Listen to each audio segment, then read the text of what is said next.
Welcome back to Scoundrels Inc. This week. We have a good show. We're talking about the Jedi Survivor trailer. Kevin, he has a trailer, culture trailer. We'll talk about that. Patty Jenkins gave us an update. Does she have a trailer? Rogue Squadron. She had a sizzle reel of, not a sizzle reel. She had a fancy announcement once upon a time ago. We'll talk about that. And if you like speculation, spoilers, leaks, hit the subscribe button because in the second half of the show, we're talking about all that stuff. And I'm just going to leak all over you. Leak all over.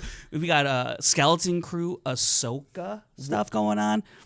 Acolyte stuff leaked out there, so we're going to get into all that. Spoiler City, everyone. Hit the subscribe button, and because if you don't, we'll be sad.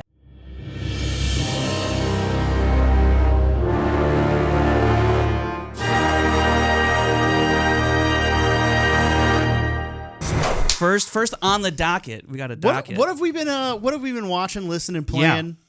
Let's go with because you have a big rewatch thing going on. Yeah. So what's the latest? Where you at? My wife called me out on that actually. So You've been slacking. Have you been slacking? I've been slacking. She's like, "Oh, you're supposed to be watching." Because I decided I'm like, "Oh, maybe I'll like." She's gonna wait for me to get to episode 3. I'm like, "Well, maybe I'm gonna watch all the Clone Wars." So I've been watching Clone Wars. Nice. And no, I do have. I watched I think that Clone Cadets is 22 minutes of just excellent Star Wars storytelling. Is that the one with they're in the little clones. training? Yeah, right, it's like the prequel to Rookies, which was also a favorite that's right, of mine. that's right. Rookies is a good one. I'm watching it in chronological order, so you jump all around. Right. It was a slog to get through the Clone Wars movie because I knew that was on there, and I've watched it 50 times for Schmodown, but I got through it. I'm following through. You all could the have canon. skipped that one. Can't None skip of us it. would I'm have not. judged. I know. I can't skip. I'm gonna watch every morsel of canon Star Wars, even the comics, everything. But yeah, so Clone Wars. I watched Supply Lines. That was a good episode too. I forget the name of the Jedi on Ryloth that dies, but like epically, like squaring off against droids. It's just the depth of the Clone Wars just enriches everything. Because I remember the last time I did it, I watched all of the Clone Wars in chronological order before watching Episode 3, and it made Episode 3 that opening battle of Coruscant, and then that lull afterwards, where it's kind of slow in the middle of that movie, right, where Anakin's just chilling with Palpatine and stuff. And but you're so exhausted from watching 3, not talking seasons, but like in the canon, 3 years of wars that Battle of Coruscant, it does feel like the final breath. Whereas when the movie first released, everybody was like, wait, where's the war? Begun the Clone War has, and then it's the end of the Clone War. End of the Clone War. What happens? The Clone War. Yeah, so I'm so thankful that the Clone Wars exist. Even the early episodes, which aren't as good, obviously, as it gets later, it's so great. There's little scenes that are just so rewarding. I can't believe you're doing start to finish on Clone Wars again. Because I will rewatch Clone Wars occasionally, but I'll pick and choose.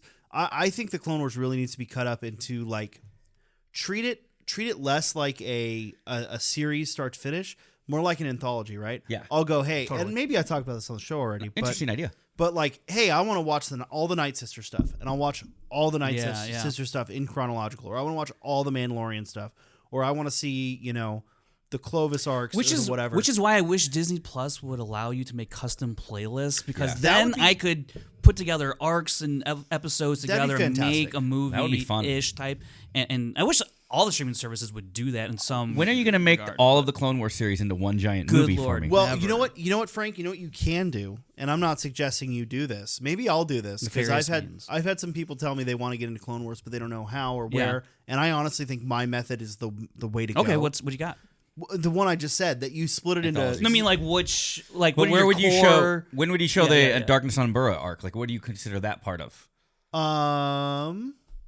Maybe you do one with all the clone life, right? Like clone, because that's about the value of clone life, and you have the rookies and clone cadets. Yeah, I mean, I guess part of my issue is that show is so many different things, right? Yeah. So I definitely think there is a series in that series, right? I see what you're saying. Yeah. There is a way to watch that show in order to digest the Clone Wars, but the Mandalorian arc is not necessarily important to that. Right. Yeah, right? Or the Night Sister arc, not necessarily important to that. Those are important to the bigger themes and the bigger character arcs and the bigger story arcs of Star Wars, but not necessarily to, if you just want to know, hey, what the hell are the Clone Wars that we were promised that we never got? There's a better way to do that than watching 7 seasons. Yeah, and I'm sure you could pick and choose and have the best. But for me, because I'm doing this weird thing where I just want to watch everything from start to finish, And yeah, it's going to be a slog. There's like going to be some of the bad episodes and stuff. And I think eventually one day that's a great idea. Like I'm not discounting it, but what I'm doing right now is watching it as a record of historical fact. I want to know everything that happened in the timeline from everything. I mean, I'm telling you, this is how in depth I got. I was watching Phantom Menace, then I stopped Phantom Menace to get to the Tales of the Jedi part that happened concurrently. Then after Phantom Menace, I read or I watched animated comics that people did of Anakin and Obi-Wan's comic book series where Anakin and Obi-Wan's are like on his first mission, and so good. Just I'm getting everything in there. But I agree with you. You can only do this. I'm trying to, maybe I'll just do this full Star Wars rewatch once in my life, but I want to do it. And it's exciting. Okay. So there will come a point. I don't have to watch IG movies. There will come a point where you'll do this again in your life. I think. And I'll follow your thing. I think. Well, okay. So maybe I'll probably put together a Google Doc or something for this because I do think because I've been meaning to rewatch Clone Wars and I'm like. It's but so much. You can't skip some of those good ones though that wouldn't fall into something like Clone Cadets. Well, no, those are the appendices. But I definitely think So I definitely think there's a place for everything in Clone Wars. But like personally, I think if you want to watch the stuff with Pre Vizsla and Bo-Katan, the best way to do that is to watch all the Mandalorian stuff at once. Yeah. And not watch 2-3 episodes. Then a whole other season, and then get 2-3 more episodes. Well, again, I'm watching it as a scientific historical record. No, I understand that. I'm not talking about the way you're doing it. I'm talking about. Are you having you have a problem with me, bro? You want to go? You want to throw down because you don't like my Clone Wars viewing habits? Kevin, I do because I know you've got your Reba McEntire movie. I still haven't seen it. But real quick, haven't seen my movie? Real quick, what's the very last movie episode thing you read? What was the very last thing before you got here today? What was the last thing you watched or read or played? You're talking about like, it would be the end of Supply Lines. Supply Lines, okay. Yes. Okay. Which I forget the name of the Jedi, but it's on Ryloth. I think we see a young Hera. I can't tell. I mean, you see Sham there. You see a woman with a young, arc. and I can't, and the ship's flying overhead. Very Platoon, by the way. Like there, you could tell when the filmmakers had homages. I don't know that you see young Hera until Bad Batch. Yes, I think that's what I'm thinking. Well, yes, all I know is there's a ship flying overhead, and there's a mom holding like a little baby, a youngling, and they look up. But it's very Platoon. You know what I love about Dave Filoni? A lot of like themed episodes. I'm jumping ahead, but like remember Rebels? They had the whole Jaws homage, even to the point of the soundtrack was exactly like in Jaws when they're shooting the barrels that are floating and they're following the shark. They have this one theme that's like it's almost happy, to be honest. And in Rebels, when they're trying to get that underground monster with Captain Rex and all of them, they do the same thing. They shoot something under the sand and they're following the thing. That episode. And that music is literally an homage to Jaws. So I love the Kevin Kiner works with Dave Filoni, and they have a lot of that. And I was about to ask, is that Kevin Kiner for Rebels too? I noticed. Yeah, Kevin Kiner killed it. Kevin Kiner is awesome. Sean, last thing. You do you first. Go to me next. Do you, bro. Yeah, you do you. Who talks first? You talk first. I'll talk first now. I recently had to fire up Jedi Fallen Order, obviously. Maybe I should have talked first. Okay, hold on. Let me talk first. Are you changing the rules, bro? Yeah, this is a better lead-in. No, you do you. You do you first? I'm so confused. Sean, what do you want to do? Okay, for similar reasons to what you were going to say. So let me guess. He played the game wrong too, in the wrong order. No. I'm just kidding. Well, okay, because I was going to talk about. I was trying to transition well into the video game. Yeah, don't worry. You can do that. I've been watching multiple and doing other multiple things. So it's like I've been rewatching Mandalorian, playing Jedi Fallen Order. Great, it's all over the place, man. Good job. But the last thing I actually watched was the 2020 Lego Holiday Special. It's good.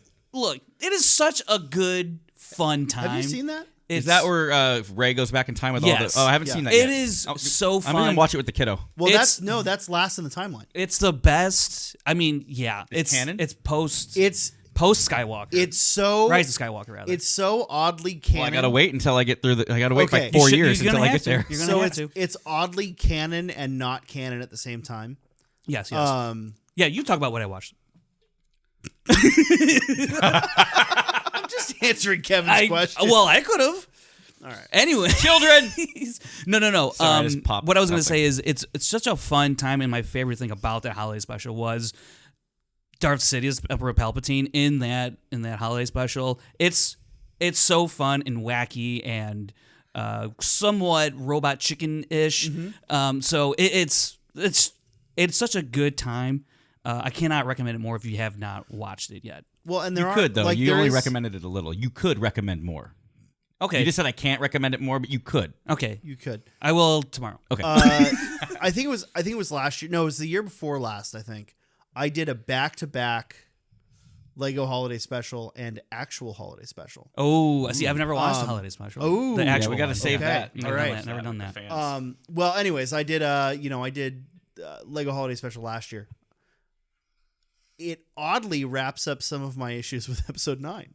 A little bit. Yeah. A little bit. Yeah. So, Kevin, that's all I'll say. Yeah. You should check it out. I don't think we'll touch on episode 9 before the end of this podcast, so I'll interrupt real quick and say on the way here, I listened to Reunion on the episode 9 soundtrack, and you cannot listen to that and without not be in a good mood afterwards.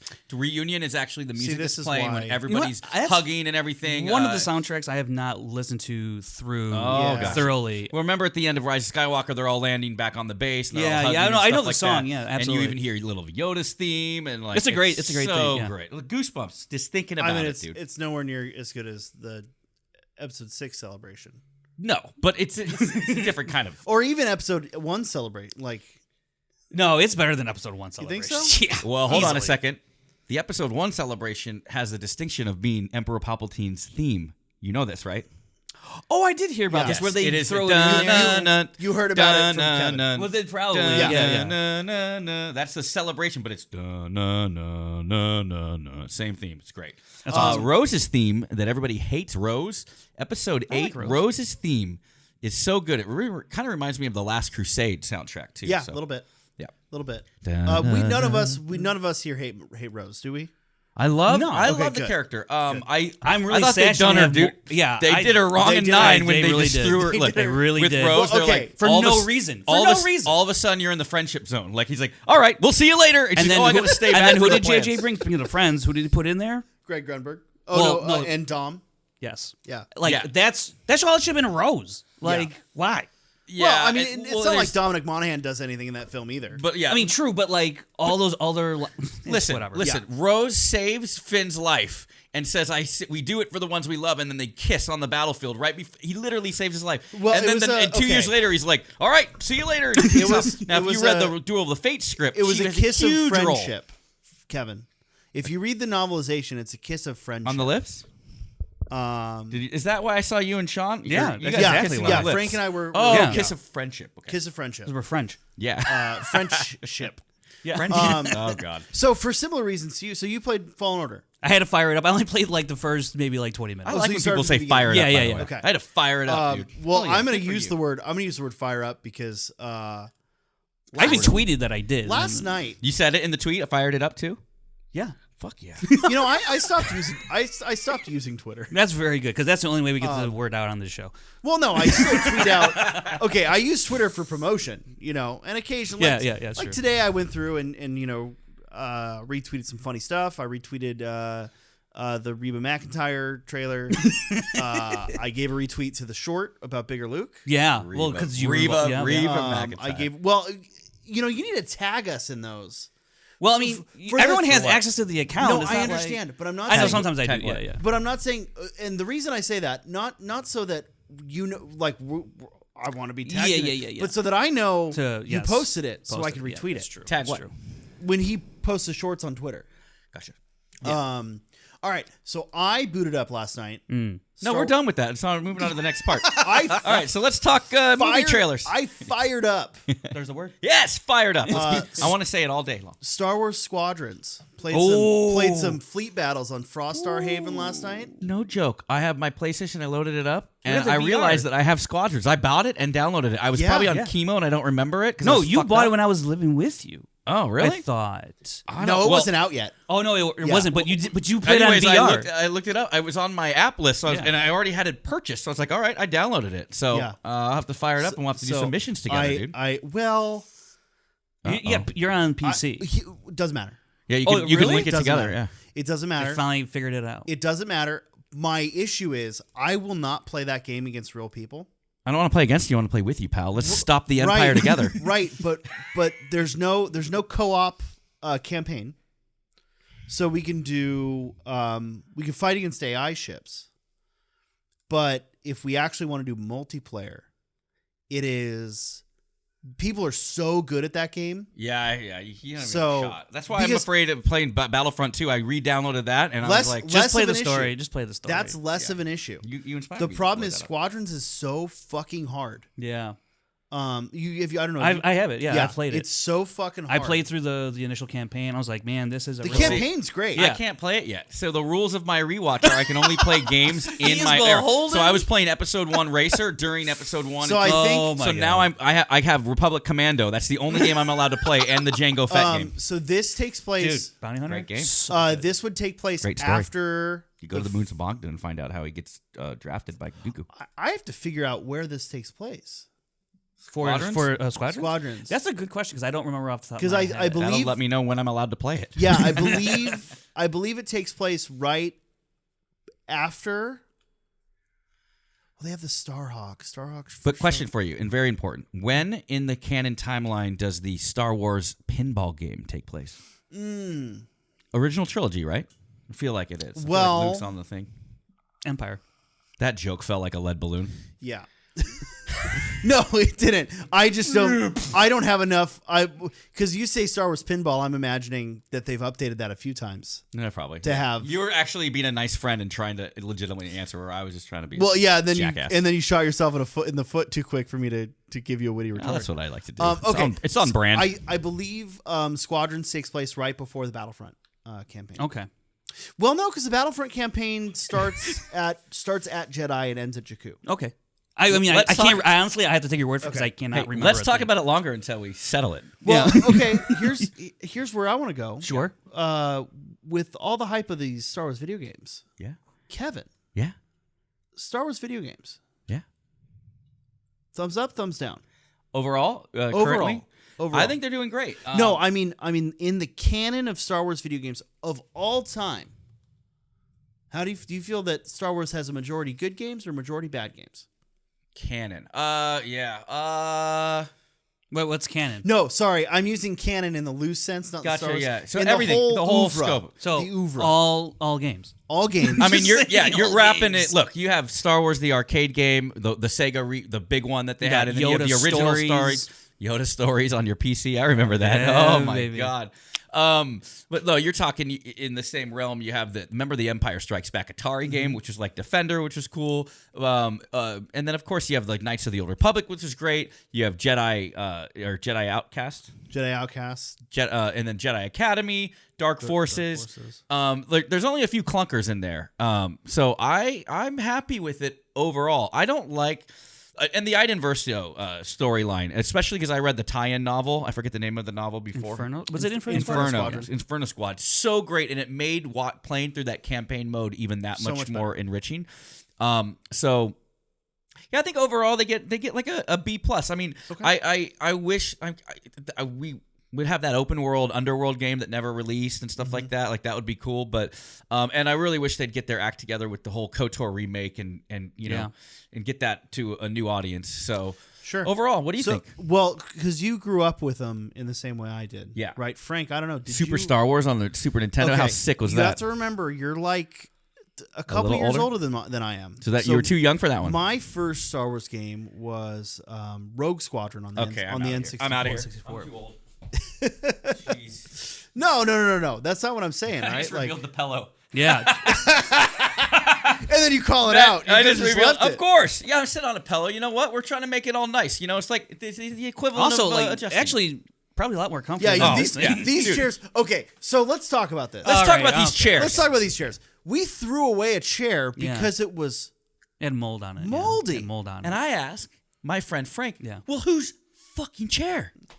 They all look the same. I don't know which one. I don't. So now every time my ass itches, I'm going to be like, that's the chair from the Scoundrels the Inc. mold chair. That's why Brandon couldn't be here, actually. Look, His chair had obviously, mold. we're on a very tight budget, which is to say we don't have a budget, which is to say Join our we don't have Patreon any now. money. We don't have a Patreon. We don't have. Join our anything. Discord now. We're very Yeah. poor. As a show, as a thing. Yeah, As so people, we're doing okay. I But think. not to Well, interrupt you, I do feel I old. could be doing better. I do feel old when you say that. Love those games too, by the way. Yeah. I was in college for those games. Well, so. you know, it's funny because I think that game I was a Star Wars fan, but I think that game cemented my love of Star Wars. That's great. Yeah, because you're right in it. Yeah. How about the Battle of Hoth in Shadows of the Empire? Now, they Hell did it better in the Rogue Squadron games, but The remember Rogue that Squadron first time game- you played the Battle of Hoth on the Shadows of the Empire? Oh, That yeah. blew my mind. Again, Rogue Squadron was my first Star Wars game. Yeah. So did that come out before or after? Shadows of the Empire came out before. Yeah. Rogue Okay. Squadron is kind of... Because I went to Shadows of the Empire after. Oh, interesting. Maybe not. When Did you 'cause Shadows was 97, wasn't it? Shadows was 97 or 96, yeah. Like right So right maybe around... I It, did- it came out... No, I'm sorry. Yeah, 96, 97 because... No, 96 because of Nintendo 64. So maybe I did do It was a launch title. Maybe I did do Shadows first. You ever played Jedi Starfighter? Now, this is the crazy thing. In my rewatch, I found a long play of Jedi Starfighter and watched it, and that's with Stas Ali. I think it's Stas Ali or Adi Agalia. Yeah. I always mix those two up. Thank God I never was I asked. did. It's whichever one was killed by Savage Opress. Which one was that in Clone Wars? I don't know. Spoilers. But I don't know. She's they the main. They're the same character. Yeah. But they fucked up on the design. Okay, the story on these two characters. They're the same character. They're meant to be the same character. They fuck up on the design in episode 2 and then decide, it's a different character. Really? That's the back. Oh, Yeah, that's crazy. it's not two characters. They just decided to cover up their fuck up by saying, it's two characters. You're telling me that they're cousins or sisters or something? Yeah. And the one just replaces the other on the Jedi Council? That's crazy. That's not how the Jedi Council works. Well, it's a cool game, man. Watching it down, it made me kind of want to buy it, and what if- that's why the Xbox Series S is so good because backwards compatible. You can get any game in the past, which is why I want to get that instead of the PS5 because PS5 is all. Well, you're going to need the PS5 to play Jedi Fallen or Jedi Survivor. So. Are you? I'm gonna Is watch it you play it, exclusive? bro. PC and PS5 only. Dope. Okay, cool. Good to know. Well, I'm not allowed to get there until I'm timeline. I'll get to there by 2024. Well, you have No, enough time you'll to get save there. up for a PS5. I'll tell you that much. You'll get there sooner. Wait, does that mean when Mando comes out, you can't watch Mando? No. I mean, he can't obviously watch Mando. He can't, for he's the off the show. He's off the show. for the show, I'm making small concessions. So, did you play Naboo Starfighter? That was a weird game. Yeah, that was the Jedi Starfighter was the sequel to that. So Adi Agalia or whatever is test driving the new Jedi Starfighter and then gets involved in this big plot and it's really cool. But like, the first one was Naboo Starfighter where you fly those has ships. nothing to do with the plot of Episode 1. No, I don't think No. so. And you don't Remember in your favorite game, Rogue Squadron, they had that like new planet killer, which was I remember it was like the World Devastators. World Devastators. Yes. Yes. Yeah, that was the last mission, and you fly an E-wing. Was those on Corellia? Was that Corellia? No, it was on. I think it was on Mon Cal. Yeah. I think Oh, it was yeah. I love that we're talking about video games on a Christmas episode too, because like as growing up, my favorite thing was to get video games. So it's like my uncle bought me and my sisters an N64, meaning he bought me an N64. your sisters were probably so pissed. And no, they get Mario Party and stuff like that. Well, no, we got Diddy Kong Racing. Hell yeah, Diddy Kong love Racing. Diddy Kong Diddy Racing. Kong Racing. That was a game that kept on giving because every time you thought you beat it, it was like, no. Now do it backwards. Yeah. Wait, now you beat it backwards? Okay, now go to this other world. Oh, you beat this? Oh, no. Now do this world backwards. Yeah, I think we got Diddy Kong Racing and I believe it must have been Shadows of the Empire, but I thought it was Rogue Squadron. No, it was Rogue Squadron. Yeah, Pick a game. Yeah, I'm not sure. I'm thinking Timeline, but I don't fucking know. I was 7 or 6. Who knows? Did you ever see? Have you played Super Star Wars and Super Empire Strikes Back and Super Return? Yeah. Empire. I have, Empire. but I've also played them with you in your home. Yeah, the difficulty on those games are crazy because back then it wasn't like it was like tough. they were like Well, trying they're to make. they're There's no trying to eat tutorials. it. They're like trying to get you to come back and play it over and over. They're so trying these to games eat are your so quarter. hard. Yeah, and Yeah. so Super Star Wars was so fun. Well, I remember the big cockpit arcade games growing up with the Star Wars Saga arcade game. Yeah, that was called Star Wars Trilogy, or I think it was called Star. Yeah, that was great. That was great, and that came out on this 32X2 for the Genesis, which is pretty cool. Nice. Yeah, I was a big. And then Star Wars Racer. Remember, you could do this, and you turn. Yeah. In order to turn, you do it just like. Oh man, I love that. Well, Let's get that It was in either the this studio. summer or get the full pod. Yeah, dude. Yeah, get a pod for the pod. We won't have good mics for the or pod. headphones, but we'll have a Star Wars Episode 1 racer, dude. Yeah. We'll no. You know what we'll do? You podcast from the the pod. pod. I'll have the trilogy. Yeah, there it They've is. got to have other arcade wanna do machines that you could sit in like those. Fun fact, you wouldn't know this because you never saw my movie, but you played the game KOTOR. You know there's no pod racing in KOTOR. There's swoop racing. Right. But in episode 1 of KOTOR, because the swoop racing in the game, remember, you just go, it's kind of like drag racing. You just go fast down a straight and narrow. I haven't seen your movie, but I played the game. I intercut footage from Star Wars Racer Revenge, which is like an older Anakin. He joins the pod races. It's kind of cool. And I intercut footage of KOTOR with a pod race because at the end of every race, they gave you a free replay. They show you the replay of the race with different angles. It's like, this is perfect. So we just intercut a pod race in episode 1 of KOTOR. So hey, here's my in KOTOR. Yeah. Refresh my memory on Nar Shaddaa, the first one. Second one, Nar Shaddaa. Oh, is it? It's on the first. Okay. It's not a swoop bike, is it? It's still swoop. It's like swoops, but it's not a bike. It's not a bike. Not speeder bikes. It's a weird car. Yeah, I remember that. It's really weird. Yeah, and they do these races where you just go and you try to land on the accelerator thing. It's like a fun mini game, but like for the movie, I was like, they're kind of a drag race is not fun. Let's do a total pod race. So they're not. I'll tell you what, they're not fun when you're playing it in 2012. Yeah, True. True. So. Like you recently replayed. Yeah, those. I mean, it was a bit of a challenge because I was like, can I hit all the speed boosts? Because it's very like you got to time that. You got to like it's like a carnival game. It is. You got to be. It's very much a beautiful mind where it's just like you're just like you time it. You don't even have to look at the screen. Honestly, if you just time when you hit left, right, whatever, you could hit all of them. But I didn't take that. Proud time. Papa, you played that game, dude. Yeah. I'll tell you some of the games that I played. If you want to hear about it. Yeah, I do. One of the very first games I played was I fired up. What was it? X-wing versus TIE Fighter. Okay. See, that's right before. Like that's right. Well, I played that on. Wasn't there a like sequel? Windows 95. Then they had TIE Fighter. Yes. And then, dude, there was communities online where tie- you could download people, and I created. You could create your own missions and stuff like that. I loved that game. In college, there was one called X-Wing Alliance, which is the sequel. Yes, that's right. I remember and that's that. where you could fly the Falcon. And I remember, like, back when I was Mr. Frat Guy, like, it was literally my pre-party thing in my fraternity room. Like, we would get everybody setting up for the party. Before we go out, I would always spend a half an hour. I would pour myself a very strong drink, and I would sit down with my headphones and play a mission on X-Wing Alliance or X-Wing TIE Fighter. I should go back and play those because I think I own them on Steam. For a while. I kind of want to buy them on Steam. For a while, my routine was I would play X-Wing versus TIE Fighter, and then for a change of pace, play Yoda Stories, and then go back to X-Wing. It was all on the PC, so it was so much fun. Also, one of my favorite all-time games is Bounty Hunter with Jango Fett, but also the Episode 3 movie game. That game, it's Order 66, bro. Come on, dude. And the alternate ending. Yes, the alternate. It was funny. The galaxy is mine. And then when you beat it, you get a versus mode. Yeah. Yes, right. You do. Yeah. There is a versus mode, and that was fun. It was like a fighting game. Also, it came out before the movie, and it had Which all is of these. so weird. Yeah. And we could get into that. You with could the not do that spoilers in this day and age because of the internet. It had footage. But back then, it was. But literally, I always remember this part about Episode 3 of the game was that when you get to the last battle between Obi-Wan and Anakin as they're like circling each other, Padme has already been choked out and she's on the ground. But in the game scene, she is edited out, so you never see her laying down. Right. And I was like, oh, wow. But like, there's a bunch of different scenes in there. The best part of that game, too, is what I thought they would have back when I was dreaming of Episode 3 was Anakin versus Mace. Instead of just the cutting off the hand, I always had a weird vision that Mace was going to fight Anakin in the Jedi. Because remember the look that Anakin gives him in Phantom Menace? Like the little thing? Yeah. And I was always like, from back then, I'm like, they're going to fight in that same chamber when he turns dark. That would have been sick, right? And in the game, you fight Mace in a full-on fight to the death. You know what I mean? Which was really cool. And then the Order 66. Also, the other games that I played a lot of, Rogue Squadron, Shadows of the Empire was a staple as well. The original Battlefront games?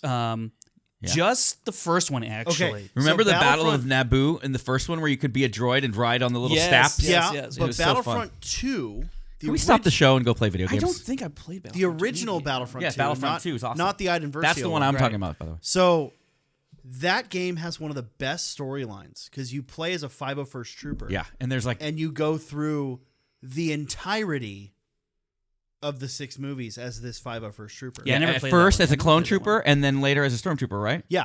And it has like mission or I'm data gonna logs. download It's I like know a it's on diary. the Xbox. It is. You'd be happy. It's a little clunky. Yeah. But it is way less clunky than Battlefront 1. Yeah. and it is so much fucking fun. Some of the best levels. The Order 66 level in that game. Ooh, there's an Order 66 level. Oh, it's so good. How's Republic Commando, by the way? Republic Commando is really good. It plays like Halo. Okay. But Star Wars. All right, well, we should get moving on here because we Yeah, got we some gotta more get back stuff. to playing some video games. But real quick, let's talk about Jedi Survivor trailer. We did a reaction video, Sean and myself, so you can watch that on the channel right now if you want. But we want to hear from click the link Kevin. right here. above my head Okay. right now. You can watch right. You want to talking to the mic there, buddy? Sorry, I know. Ear fatigue. I've been editing all day with these, so If you click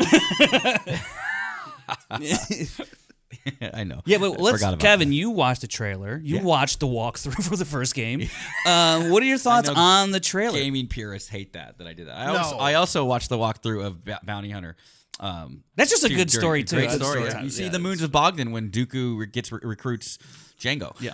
recruited by a man called I thought the Tyrannus, trailer was one great. of the I Moons of really Bogdan. gravitated toward Cal Kestis. I liked it. I remember I joked with you in your episode 3 edit. I want you to add his Order 66 Oh, so good. sequence. I'm not going to, though. I know he's not, but and the droid too. I forget BD1. BD1 is a great droid. I just remember the Order He is kind of an 66. emotional droid. I'm not going to lie to you, Kevin. Yeah, kind of. Yeah, but who? Yeah, but he handles business, doesn't he? Not until you spend Watch that walkthrough again, Not until buddy. you spend more than half of a game rehabbing his mental state. Anyways, I thought we could continue. go an episode without talking I about thought B2. we could too, but guess Yeah, what? You brought it up. But yeah, I really enjoy. Like, I know it's blasphemy, but sometimes I have responsibilities. I have a child. I can't get through playing the 60-hour, 40-hour games, right? And also, to be honest, I'm not that great at video games. Yeah, There's a that- story mode though, and that bro. I game, suck. that game is hard. And I heard it's hard. And that's Story rewarding. mode. Just go on story I know. mode. There's no shame What's in story that. mode? There's no shame in What's playing story story mode? mode. They have like You a can't super, die?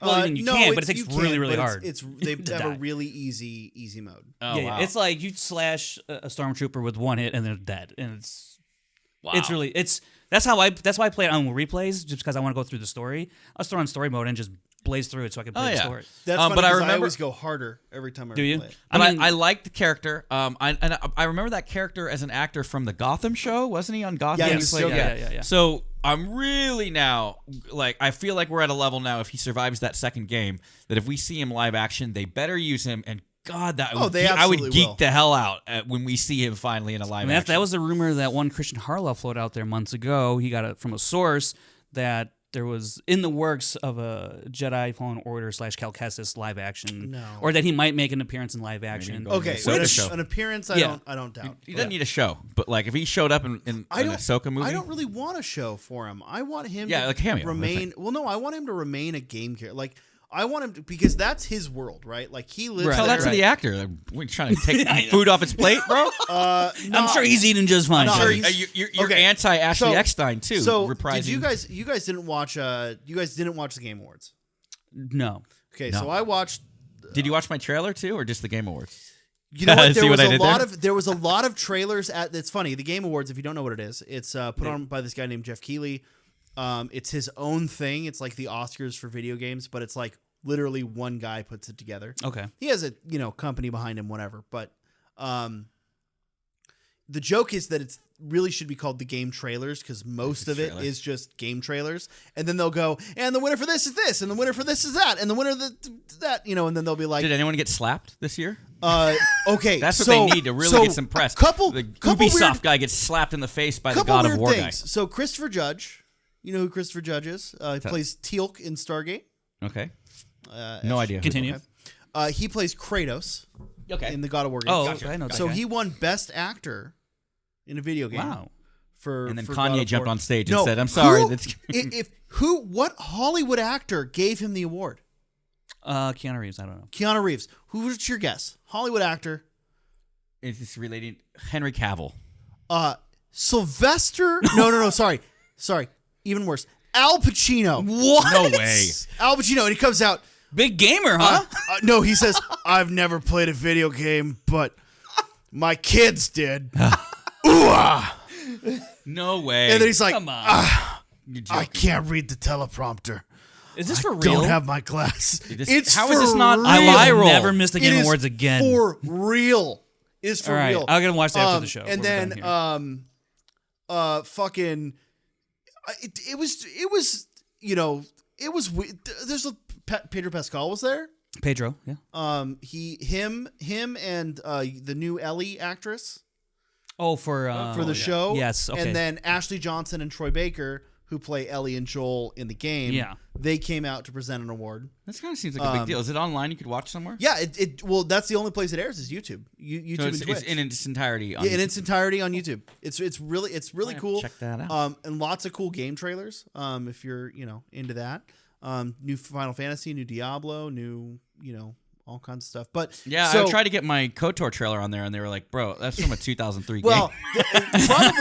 probably because their big sticking point, they kept from the start of the show, they're like, and we've got all these awards to give out, and we're gonna show the first live gameplay of the long-awaited Jedi Survivor, which they do in the first half hour of the show.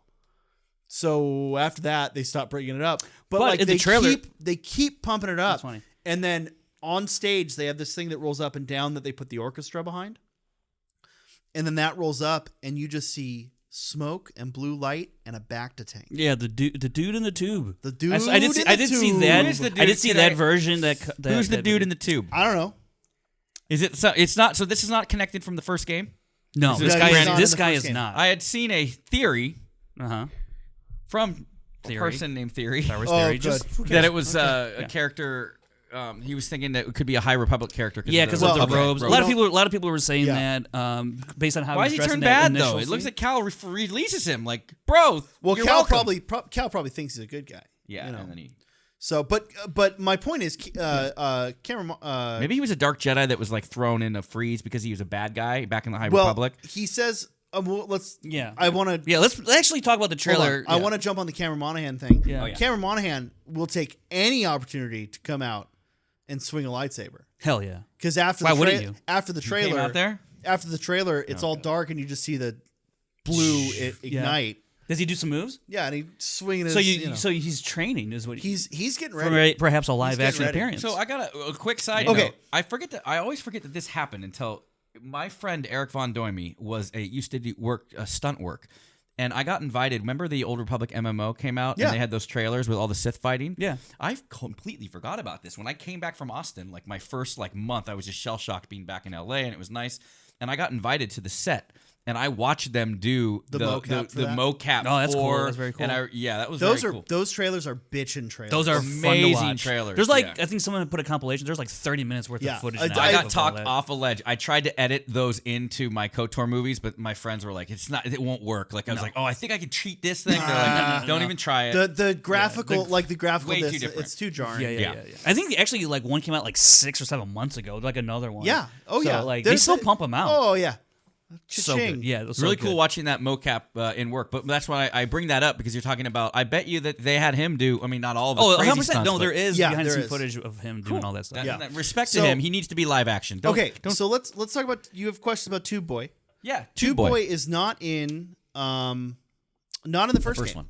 So what if he's been captured because he was like a dark Jedi, and, Sure. and they didn't want to kill him because he was like a Jedi that fell, and they're like, Well, they and mentioned they freeze him, and then he got left behind in the Order 66. so he does mention he was betrayed by those he trusted the most.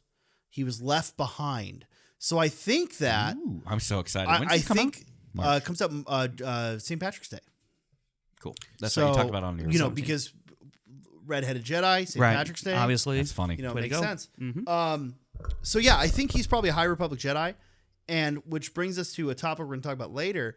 Everything Yeah. kind of meshing together, right? We've got this sort of critical mass of High Republic content melting into. They are our- really if you weren't following High Republic like me, I'm like, dang, Yeah. I need to start You're on gonna that. wanna- Star Wars Explained. Shout out to Alex Damon. Has a great video recap because I can't I do want to revisit the novels, but because I started the first novel, but I never finished it.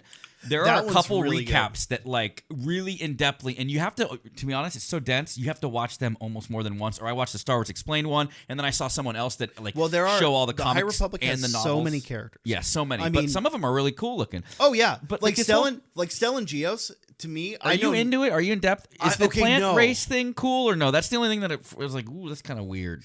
That's Spoiler I only know, alert, there's okay. an evil plant race. So that's part I've of only it. read the first 2 books, And I started the third and didn't finish it. Gotcha. Not because I didn't like it, but just because I didn't have. I listen to audiobooks at work. Yeah, and that's how I digest so many books. Because there's so much going on in those, I didn't have the brain to follow and work. So I will probably be getting back to those pretty soon, but I just didn't have the mental acuity. So much. And that's why those recap videos are good, because it's like, I just want to know enough about the High Republic. Like, now I recognize the robes. Yeah. I know of there's one character who has a really cool name. I forget. Like, well, so Stellan, so cool you couldn't remember. I haven't seen him in anything aside from offhand mentions, but I've seen the character design of Stellan Gios, and he's got literally like Excalibur as a lightsaber. That's cool. And it's such a bitch in design. And not like where it's got the prongs that pop off. He's got the prongs built in. Yeah. And then the Cal Kestis. Dang. The crossguard. Like little crossguard on there. That's dope. But okay, so it looks like that guy is High Republic because he's wearing the High Republic robes. Yeah, he's left behind. He was probably frozen like the guy from... I'm sure it was just a big misunderstanding. Someone didn't hit the button on the way out, well, and it he got stuck, and now he's like pissed, and then he meets him up again. It's like, it's like Home Alone. It's like Home Alone. Kevin! Yeah. That's actually his name. That's not the guy's name is Kevin. That's not where I thought you were going with that.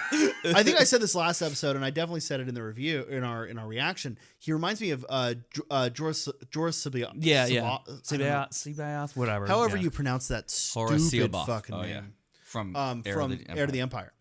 The guy was like, I'm just writing it. I don't ever have to say this crap. Timothy Zahn was like, no one's ever going to pronounce this. Yeah. Anyway, so yeah, you probably thought that too when you wrote Coruscant. He reminds me of that, right? Guy, like he's been frozen. He's got these high and mighty ideals, but really he's fallen already, right? Yeah. True story. Coruscant was written in Heir to the Empire, and Correct. then George Lucas liked it enough to put it in the prequels. Yeah. He's like, well, maybe I don't know. New York's the source of all evil, so if we just make, Coruscant like kind of New York, but with, but taller. Yeah, it's one giant city. So, Kevin, any other thoughts on the Jedi Survivor trailer? I think that the gameplay looks really dope. The Stormtrooper move, or he was holding the Stormtrooper in front of him, was cool. And then I like that you guys covered it, too. I think, Sean, you mentioned it. I don't know how you watched it once. I'm believing that this is the first time you watched it, but you were catching things. So like I was like, whoa. But okay, I think it's because you're a big time gamer. But like I like that the concept. The original concept why George said Vader versus Luke was or Vader versus Obi-Wan was so slow in the original. He always thought that the power of a lightsaber would be so heavy, like a thick sword, right? And I like the concept that it seems like in the gameplay, when you have the one with the cross saber, it's a more of a power sword, right? Yeah. So you're going to go for more power moves if you're thinking like fighting games. So I thought that was a good catch. And it definitely looks like there's going to be stance. Well, okay. Well, real quick, while you gather your thought on that thought of like the heaviness of the story. If there's one shot, and I say in the reaction too, I'm like, his blade looked really long at one point. It's like a long sword. And so like a long sword, like if it was like an Braveheart Excalibur style. type of Braveheart type of thing. And so like that could play into the strength of that type of saber. Yeah. What did you guys, because you guys played the game. So for me, story-wise, that's the only thing I'm going to be able to aid to it. I think I'm very intrigued, obviously, by Kevin, Kevin. And also I'm intrigued by just where it's going to end up. Because I actually grew to care about Cal Kestis, and I do not, and I know we always say, just because he's not in the movies doesn't mean he's dead, but I just worry, like, where is he? I think he'll have Cal Kestis' noble end at some point, and I'm okay with that. Right? In that game? I don't think so. Third game. I have another theory on Cal, just based on things that have leaked out. Sure. That there's let's some hear it. okay. So I have some theories too with like. And it's far fetched. It's so far fetched. It's not going to be true. But we're going to go so far afield with this. But I'm okay. Yeah. I'm okay talking about Fallen Order and Jedi Survivor all fucking night if we need to. But this is not a beer, by the way. This is Lucky Death. Yeah, I don't want people thinking I'm just getting wasted here. This is our sponsor for the night. Liquid Death. Yeah, we'll send them the check. Don't worry. Murder Your Thirst. It just looks like I'm just pounding beer. My wife's gonna be like, "How did you get home?" Do you know about this? So the reason these looks are like beer. The reason these are cans is because aluminum cans are better for the environment than plastic bottles. Oh, yeah, no shit. So that's why they're cans. The more you know. It's a thing. That's literally it's their statement on our producer in the kitchen is asking. Yeah. They this infinitely recyclable can of stone cold mountain water. Yeah, you can make another can out of this can. Yeah. Does that make it canon? Yes. Well, I don't know how Get out. I don't know how valid it is, but that's their claim. So, all right. In Fallen Order, most of that plot involves you finding an alien race called the Zepho. Yeah. Who were powerful in the Force and disappeared, and we don't know what happened to them. I remember you go to that planet, right? Yeah, Zepho. Yeah, it was cool. It's not called Zepho. Is the planet called Zepho? I forget. I don't know. I haven't gotten to that part of the game yet again. Yeah, okay. Zepho to me always sounds like a slur, like, oh, those fucking Zepho. But I think that Cal will follow the route of the Zepho. You think he's going to turn bad? No. The Zepho weren't. We don't think the Zepho were He evil. mysteriously disappears, much in the way that Ezra and Thrawn. They'll all appear together at the same time. That's where I'm going as well. Okay. If you want to do more with this character, that's the only way. And they're going to want to. without it having it conflicting I don't want to get the main storyline of Star Wars. I don't want to that get era. too far into this, but yeah. in Legends. Mm-hmm. The Chiss Ascendancy, they were fighting a greater evil out in the unknown regions. Was it the Grist? What do they call it? I don't remember. It starts with a G, like the Grist or something like that. don't- Yeah, in the unknown regions. Yes. right. Wait a yeah. second. Why have I seen that recently written? Because you probably read something that had that. Yeah. That I sent to you. Anyways. Yeah, Go correct. ahead. We'll get there. So, You're right. That's what. do you think Very good though. You read it. Yeah. we're a did my little homework this tease time. for later? Do you think there's a possibility that we get a whole new side Star Wars, separate from like a bigger Star Wars? Something Like be- 3 something centimeters, beyond. like 3 Okay, centimeters. Bigger Luke. No. We're going into no, bigger let's Luke? stop right there. Okay. I don't want any talk about centimeters ever again on this show. Okay, all right. Like a quarter of an inch. Okay, so anyways, what's your main? So, you're getting I at believe in terms of in bigger Luke. I think that's what's going to happen to Cal. I think Cal will go somewhere beyond the mortal coil and follow in the path of the Zepho. I don't know if that links into any other mediums. Crazy but- idea. And hear me out here. Yep. Cal Kestis, Snoke. You've never seen All them in right, the that's same room enough. together. All right, that's enough. that's I'm the just end of the saying. show. No, but Kevin, you mentioned the gameplay and Yeah. why I think these thoughts about the gameplay. The Fallen Order structure is what we call a Soulsborne game. It's based on Dark Souls and Bloodborne before it. That's what the fighting style is, and Demon Souls. It's this very slow, methodical. You have to think out your moves. You have to block and dodge and strike exactly when you can. Otherwise, you're going to get your ass kicked by whatever boss you're fighting. That sounds And dope. those games very much involve around picking the right weapon for the right movement style. Right? If you pick a short sword and a shield, you're going to move a lot quicker than if you've got a big great sword or a big great maul, a big hammer. So as soon as I saw him start switching weapons, I went, oh, it's just like Elden Ring or Dark Souls, right? Because Elden Ring is the same thing. It's from the creators of that genre, and it's become a very popular genre in the last 8 to 10 years. So I definitely think that what looks like these weapon forms is what I'm going to call them, is going to very much take inspiration from that genre of game more so than we already have. Because the first game did have that, was whether or not you had a single saber or the saber staff double-bladed saber. Yeah. You either the double-bladed saber was better at blocking multiple opponents, was better at blocking blaster shots, and the single saber was better at lightsaber combat. So I like it. That's cool. Yeah, I do hope there's a lot more because look, also Fallen Order was about Cal reconnecting to the Force and getting these Force powers. You go through this whole basically learning tree, if you will, and he gets all these powers and he reconnects with the Force. When you're in Survivor, like we've already gone through that. So where do you start? And I think it's about customization with there's that grappling gun, the lightsaber forms, You can't relearn or the styles. Force all over again. Yeah, I mean, you can't really go through that again. And maybe he learns a couple different new things in the Force, but you're not going to start from zero the way you did in Fallen Order. So that's part of the game that, in terms of gameplay, I'm really looking forward to. In terms of the story, I'm very curious what they're going to do with Kryze and Marin, and even what role Seer's going to play. I even had this weird thought that maybe the Seer that we saw in the trailer is actually like an AI projection, or a bigger Seer. Bigger Seer. That's enough. bigger Seer or a clone, 3 centimeters or taller. a sister. I like to think, because remember in Fallen Order that that Jedi master that was Malicos. right? So he had all these other things that would holograms that would pop up at certain points in his story, and I wonder if Seer left behind something like that, or Oh wait, you mean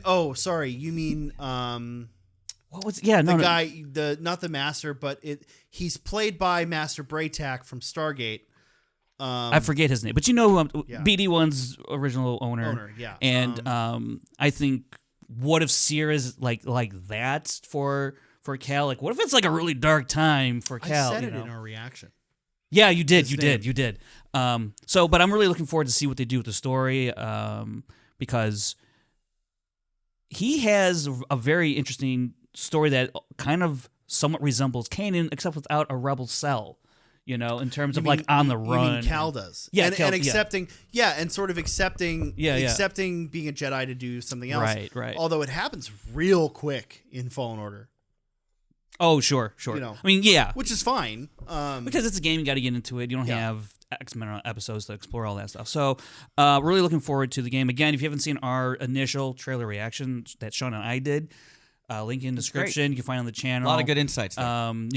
You can see the points in the trailer where I'm really excited. There's like two major parts where I was like really, really excited about certain stuff. So it was really fun to do that. Look at Kevin go taking pics. What do you think of the? Just want to take a picture mid. We never do that. What do you think of the Wampa? That was cool. Yeah. Can I say that's a casual fan? I was like, oh my god, there's a Wampa. I heard on a couple different shows. Someone pointed out we've seen it in Shadows of the Empire. I was like, that. Yeah, I saw that on. You ever seen the deleted scenes in Empire I about saw the Wampa? Alex's video. Yeah. I'm like, how could I be so like? Yeah. You see the deleted scenes in Empire with the Wampa? So C-3PO's running down the hallway and then takes off the beware. So then stormtroopers walk in those into are the the snow Wampas, and they're in Shadows of the Empire. Yep. Yes, that room is in Shadows of the Empire. That's right. Yeah. All right, let's move on to. First of all, quick before we get to the Patty Jenkins statement rather. Let's talk about the trailer that you just put out for your movie, your series. Yeah, dude. You made a movie? You son of a bitch. We did a trailer for our sequel series. We're calling it KOTOR 3. Like, I call it KOTOR 3. It's called Shadow of the Sith. But for me, I get a little clickbaity. I'm like, well, it's our KOTOR 3. Isn't that a novel already? I don't know. Not sure. But, yeah, was there? I think it was Veil. Yeah, it just came out. Yeah. Oh yeah, but I don't know what to say. That the movie, the name of the show has been on in the works. They've made it for 2 years now. Anyways, so this project. Gosh, Sean, you just hate on everything, huh? You didn't even watch the trailer. I bet. Don't retweet stuff if you didn't watch it. Okay, so when's the actual series or the series is going to premiere on December 28th. If you see the trailer, I had some fun with it. I actually got an early cut of the episode, and I was so inspired by it that it was like at 11 o'clock at night. I was like, and I fired up my Avid. Nice. And I edited the trailer that you see in 3 hours. I did it. I just came out. I was like, oh my god, there's a clashing of ideologies. It's basically, I don't feel it's clickbaity when I say it's the hero from KOTOR 1 squaring off against the heroine of KOTOR 2, and they're having different ideologies and they clash. And it's very kind of similar to like Captain America Civil War. So I even end the trailer with a shot that was like an homage to that. How long is, can you tell us the length of the episode? Is going to be 32 minutes. Nice. And actually it's we were thinking of the Andor episodes because they've been working on this episode for a while, and the Andor episodes, the slower paced ones, and everybody was loving it, and we were like, well, good, because this one, the script for this episode 3, it's very much more slow and methodical because it's more about ideologies. It's not all about fisticuffs. Cool. But the main thing that I want to take away from it and give props to the gang, Coruscant is not in the game. Like, there's a flashback or a weird hologram projection in KOTOR 2, but it's not like a playable thing. They made Coruscant. If you see the trailer, there's the Senate chambers, there's the Jedi Temple, there's the steps the famous steps that Anakin later walks up of, and there's a fight in the rain that we have in Coruscant that happens near the climax of that. But they created everything from scratch, and that's just a testament to how hard those guys work. Like, it's easy for me to like come up with a script or do animatics, especially with the Revan series that I'm doing, the prequels, and they say, hey, have at it. But like the fact that they have to somehow create the Jedi Temple or get it from another game and like bring it into the KOTOR engine, that's all, by the way, every shot in that trailer is all in game. Now I get it, it's 2003 graphics still, but it is up-res to where it's pretty crisp when you see it. Yeah. So I bet it looks good. Yeah. Who do you have? I bet if you see see it, you'll be like, wow, that's really high, sharp crap. I bet you got someone pretty good. And that race too is not in the games. Remember, you're talking about the Ahsoka. We have Kit Fisto's race in there, like Ahsoka's race in there. Like those weren't in some of these games that they brought them into the module to create that more Star Wars thing. But it released December 28th. And I bet you got someone pretty good to play the lead. Did you tap Mike Kalinowski?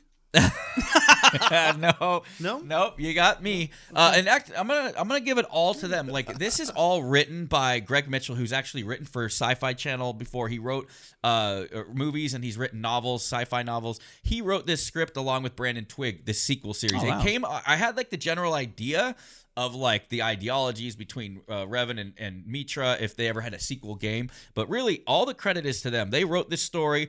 I'm just literally, because they started developing it when I was undergoing my treatment. So I was like, you guys are going to have to take the ball and run. That's why we paused the Revan prequel, because I was like, I can't do it. So we're going to finish out this series. There's 3 more episodes after this. And it's just like Andor. The last one's like a giant packed episode. But the other interesting thing, like I said, is Revan's in this new episode coming up, you'll get to meet Revan's son. And Revan's son, who does not have the Force. Like he's supposed to have the Force, and right now there have been he's having problems getting it up in the Force, I guess. So wow. I did see the I didn't watch the trailer. Of course you did. I don't care. I bet it's good. But I know I was excited for the prequel stuff because there's more Mandalorians in that. Yes, and it broke my heart to stop it. It was a decision that I had to make because I was actively involved in that writing process for that and the directing process. And so when I paused, we felt like that one episode I did was enough to. It was on Andor, right? Yep, and it's just one battle right in the middle of it. I wouldn't know. I didn't see it, but I think it's on Andor. And we end with the black saber and Mando the Ultimate like decapitating one of his underlings. Pretty cool, but like it broke my heart to stop it. Right, it did, but I had to do it because of the treatment. And these guys have just taken on a life of its own. And the KOTOR, we call it the KOTOR 3 series because we're never going to get a KOTOR 3 probably, right? Or hopefully one day. So. And again, we tell this story as if the events of the MMO happened, but Mitra saw it as a vision and was able to stop it. Because in the MMO, gets set up by this novel called Revan, which I was telling you earlier. I don't like it because they kill off Mitra, they freeze Revan and make him a mini boss in the MMO. I've just never been a fan. And so they were able to, story-wise, kind of like how the Star Trek movie did, create this branching alternate timeline where now we can do anything we want. And that's going to be the Revan, the Shadow of the Sith. KOTOR 3 series, Shadow of the Sith, December 28th. I think they're going to be doing another cool release next week, which is kind of like a pre-von, so you can catch up with the first 2 episodes for people like Sean that would never bother to watch, another 30 minutes of content. Maybe I can get him to watch 2 minutes. It's funny because before this, I didn't know the Exile had a name. Yeah, they gave the name. I just always called her Exile. I knew she. They made her female in the novel, and I knew that. And she gets basically killed, like just gut, like right in the back, a saber in the back. Gets killed like in the novel, and it's just like, what? Like, how can? And then she's like a Force ghost in the MMO, and I know there's fans of the MMO, just not mine. And I appreciate the MMO, and I understand people who love it because it's a really cool game. I played it, but I didn't. I just thought that they did the whole Revan story dirty, and so now we kind of branched off and do our own. So that's it. December 28th. I'm sure we'll talk about it again, but I'm excited for you guys to see it. And it was fun making that trailer. And the fans, too, the fan response has been great. Almost 7,000 views in 24 hours.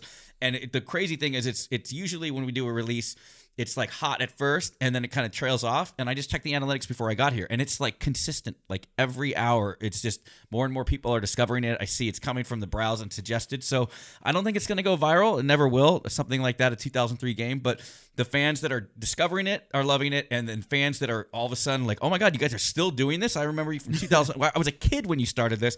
And they say my favorite comment said, it's like seeing old friends that I haven't seen in a while, and it's like you catch up. Comment, yeah. And I just You're like really, their Dave Filoni. I really am. But so much love to the KOTOR family, and Sean, one day we'll watch it together and hug and cuddle. All right, that sounds great. Netflix is KOTOR and chill. We'll do a friendship kiss. Wow, a friendship. See, that's what you kiss. call a callback. All right, let's get into this Patty Jenkins Rogue Squadron statement, and also tied into the Wonder Woman stuff and all that. But we're just going to talk about what she said about in regards to Rogue Squadron, the movie, and part of her statement goes, I originally left Rogue Squadron after a long and productive development process. When it became clear it couldn't happen soon enough, and I did not want to delay Wonder Woman 3 any further. When I did, Lucasfilm asked me to consider coming back to Rogue Squadron after Wonder Woman 3, which I was honored to do so. So I agreed. They made a new deal for me. In fact, I am still on it, and that project has been in active development ever since. I don't know if it will happen or not. We never do until the development process is complete, but I look forward to its potential ahead. Top Gun Maverick in freaking space is going to be the greatest movie experience of our lives. I find it really strange that this is the first news we're getting of this. From Patty. From Patty and not Lucasfilm. Because as much as this is kind of... Is she trying to save face, maybe? Well, I don't know. I don't want to... I guess this is maybe me getting a little... Yeah, what's your initial take on My initial take on this is that it's strange, right? Because, not that I'm doubting this, right? I think that if... I mean, I don't know. My problem is, as much as there's been rumors flying around that like, hey, Rogue Squadron's not happening. Hey, Rogue Squadron's not happening. We didn't hear anything about it at Celebration. Right? I don't even think they mentioned it at Celebration. Or if they did, it was in passing, offhandedly. I don't think they ever did, yeah. I had thought it was canceled along with like the Republic. What was the one that Gina Carano was part of? That's a show, and that's a whole different. I just figured it went the same route as that show. Yeah, so we never found out anything about this.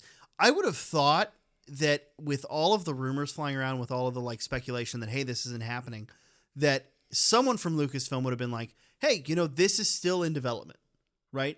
Not saying that like, oh, we're moving forward with it, or oh, Patty's still attached to it.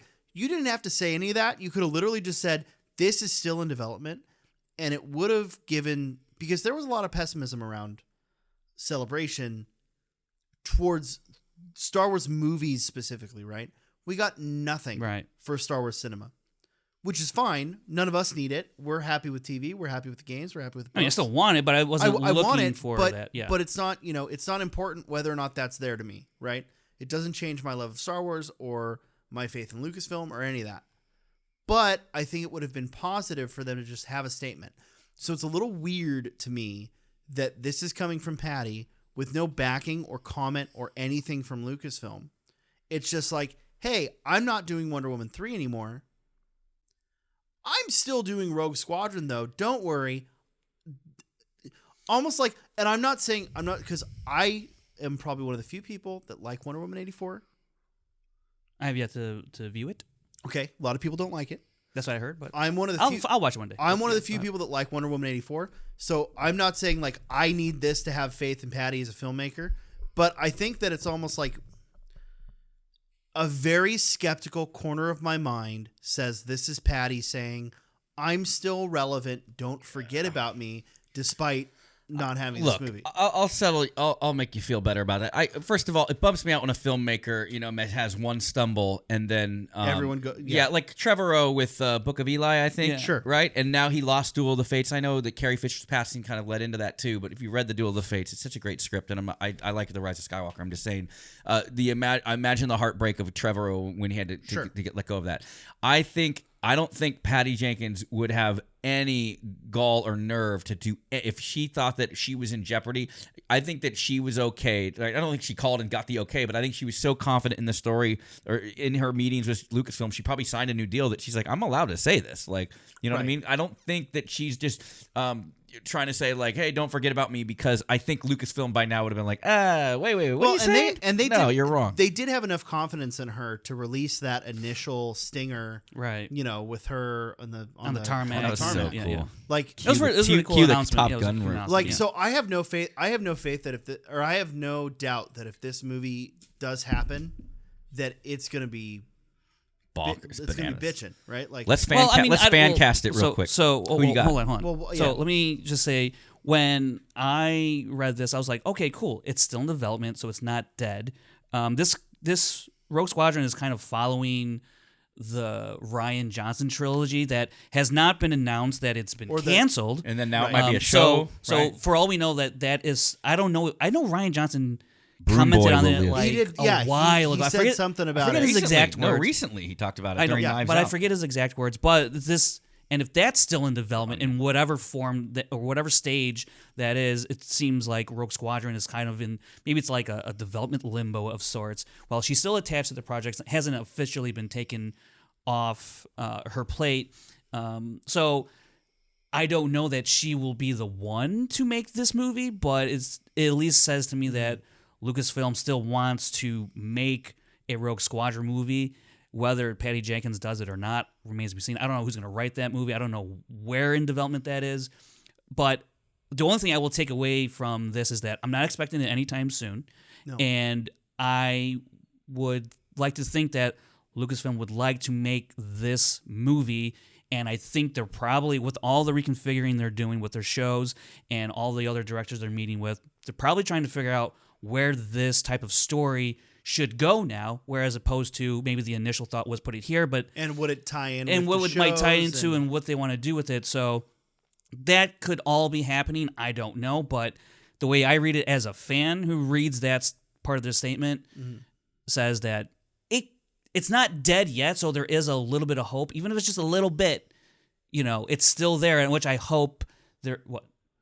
Movies are built on movies are built I on was hope. waiting for you. Yeah. I was waiting for So I'm hopeful that it'll one day happen. I don't know when, but I would love to see a Rogue Squadron movie starring Gal Gadot and Henry Cavill. Gal Gadot is we're the gonna- cousin we're gonna- of Wedge. Yeah, Kevin's Hold on, really hold obsessed on. with We're fan gonna- casting, Dude. and I We're want to gonna- hear what he has to just- say. just two people. We're gonna Just get the there leads. in a second. I want to give a little more confidence in this too. How long have we had Indy 5 announced? That's true. Yeah. Partially announced, like, hey, we're working on Indy 5. Heard jack shit about it. No trailer, no title, no nothing until Celebration. It was the entire time since they bought Lucasfilm. They said, yeah, we're making a new Star Wars trilogy, and we'll think about Indiana Jones. Yeah. So I do have faith that there is gears turning there. The same thing with the Taika, whatever the Taika project is, with whatever the Ryan project is. The other Lindelof, Levy, like all those I guys, have yeah. less faith in that one. Well, I mean, sure, but like what I'm saying, but that's all part of where might all this stuff Sure. fit in, and maybe they're building this Now, plan. I and do want to trying to Exciting figure it time out. for Star Wars. I fans. do want to throw and I'm kind of speaking out my ass here, so I'm gonna while I'm doing this, I'm gonna What else is verify it. new? I know. Fuck off. I believe, and this isn't me again. This is not me going Kathleen bad. But Kathleen Kennedy turned 70 this year. Oh wait, Yeah. didn't I just see a report on a John Campea show actually that Kathleen? There's a rumor going around that Kathleen Kennedy already got a severance package and she's on her way out the door, and they're probably going to announce it either after Indiana Jones. Oh yeah, 5 yeah. Or, I mean, look, she's been running Lucasfilm for a long time now, and What? Been ups fucking and- 7 years now? well, since the Lucas One since for every Disney decade bought of her it, life. When was it bought? Was it 2012, she's San Diego State alumni, by the way. Yeah, almost San 10 Diego State years. something like Aztecs. that. I'm So hazy on the number, she's but been doing it for 10 years. Yeah, I like I'm not. This It's a long isn't- time, and This she's- isn't me saying like, hey, Kathleen's got to go or whatever. Negative But Nancy over look, here. No, what I'm saying is she's had a long, illustrious career in Yeah. film. She doesn't need to be here anymore. Yeah, time to take a sunset. Let the woman cruise. rest. I mean, and I don't know. I don't know what her day in day out looks like at Lucasfilm. But if she's turning 70, I can imagine that it's probably time for her to go. You know what? I either want to retire completely. So you're going to Work say on it's time something for else. time to euthanize her. No. What I was saying was time to either retire completely and get to live my life as a person and not a an executive. You can't You know, let that go. No executive- one wants to let that go. or work on my own little Yeah, projects that make me happy. Now that I've pull a George made a fucking shit ton of money, And make strange magic. and just make whatever you want to make and blah blah blah. Yeah. So all that aside, though, something, really, about, that's something about primrose flowers, Kevin. So Yeah. Kevin, Unfortunately, fan cast I know. Rogue Squadron. I don't know how you're gonna do that without a script, but go ahead. No, I just think that a Rogue Squadron. Look, Gal Gadot, like, she also recently did a post like the day before it got announced that the Wonder Woman 3. It's just the timing of it. She had like done a post. She thanked everybody for the support of her over the years of Wonder Woman, and she ended with saying, "I can't wait to bring the next iteration on the screen for you." And then it got booted again, kind of like the Henry Cavill thing. So for me, I'm like, I just think it would be poetic, and I think it would be cool to have her be like I like the. Now I'm kind of warming to the idea of her maybe being an Imperial, but for me, it's like you have this hot shot female pilot that is, you have Rogue Squadron, which will be set up after Empire Strikes Back, so it would be after Empire, before Return of the Jedi, and you have these hot shot pilots. And look, Top Gun Maverick, the climax of that movie was so intense, right? But it was really, if you think about it, in the term of military, it was a simple, small mission of infiltrate, get rid of that nuclear capabilities, and get the hell out of Dodge, right? So if you do something where it's some crazy mission that might have to do with, I don't know, maybe they go a little crazy and many Bothans died to bring you this information. Maybe we get our little kind of honorable Rogue One sequel where we see Rogue Squadron, like the air support for that air operation. support. Well, for and the then it has that nice thematic Rogue One, Rogue Squadron. Yeah. Wow, that's great. Cool. And my casting, it's just look. It was just I didn't think too thought of it. I just thought Gal Gadot would be good, or Godot, and then Henry Cavill. They both got done wrong by DC. Bring them into Star Wars. Let them have a star-crossed lovers that are then Henry Cavill dies in the climax. Huh? Cyborg. Ray Fisher. Bring them all. Yeah. Justice League. Ben Affleck can be the grizzled rebel pilot that's teaching everything. Oh my god, that'd be funny. Okay, so you can play Tom Skerritt's role. So my pitch, I really like both Gal Gadot and Henry Cavill in these films. Yeah. There are two characters from Legends, and I'm actually going to we'll get your answers later, but I'm going to pull. I really don't have an answer, so you didn't do the homework? That was the homework. No, okay. You didn't see my text? You have an answer to what this is. Okay. So Dave Mackay, one of our Channel 19 on Twitter. Yeah. Sent us in a question. Nope, sorry. I lied. That's the second question. Carl. We got fan questions? Yeah. Awesome, dude. Carl on Twitter. Coral. My good friend Andrew sent in a question. He's your good friend. He is. He's my good friend too. Then he's a friend of the podcast. Yeah, friend of the show. Friend of the podcast is a friend of all. Friend of the show. Carl. What in Star Wars Legends would you like to see become canon? So my way of answering this, and we'll get to your answers. This later. ties into Rogue Squadron. Okay. Yeah, I'm going to tie yours into it. Yeah, okay. I'm going to tie my segue answer. as you will. I'm going to tie my answer to Rogue Squadron. We'll get your guys' answers when we get to. We'll get your guys' answers when we get to the fan question segment later. But there's a character from Legends called Asana Sard who leads one of the Imperial Remnant factions. I think Gal Gadot would look great. Okay, as Asana Sard. She's got a red Imperial uniform. A little bit of gray around the front. She have a tough exterior, but deep down inside is a heart of gold. Oh, she's Stone Cold bitch. Oh, okay. Yeah, Stone Cold bitch, and I would love to see Gal Gadot play that character. And then, but nice. I feel a little more strongly about this one. I would like to see Gal Gadot play an Imperial officer or vice admiral or admiral or something. Ooh.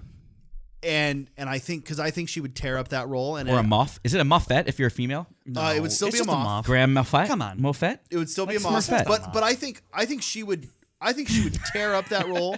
And I think it's so different from a lot of the stuff that she's played, where but still has that. She likes to play that hard edge good guy. Yeah. I would like to see her just be a hard edge bad guy. Give her a role. Cavill. I want to see play Cavill. No. That's a Y-wing pilot named Cavill, by the way.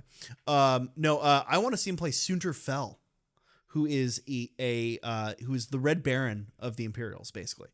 So you want them both to be evil? Yeah, I want to see them just play these. Who's your good guy lead then? That's Wedge's cousin? I don't care.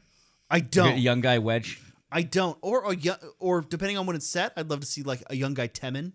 Right, Snap Wexley. You know what? Let's bring in Glenn Powell. He did Maverick. Let's bring in Glenn Powell. He did Come Maverick, on, why not? He did Devotion. Yeah, he did Devotion. Do the trilogy, and now just span the timeline. But he could look like Wedge a little bit. I don't know. So, but Wedge misses. Soontir Fel is this. Wow, you sound like a sassy girl at like a barbershop. Soontir Fel is this Imperial Baron, and he flies a TIE Interceptor, and he's just like that sounds awesome. Fucking. Like slaughters X-wing pilots like they're what's that from? Is it a game or a movie? I believe he's from the Rogue Squadron novels. Yeah. but eventually goes on to marry Boba Fett's daughter and becomes a good guy.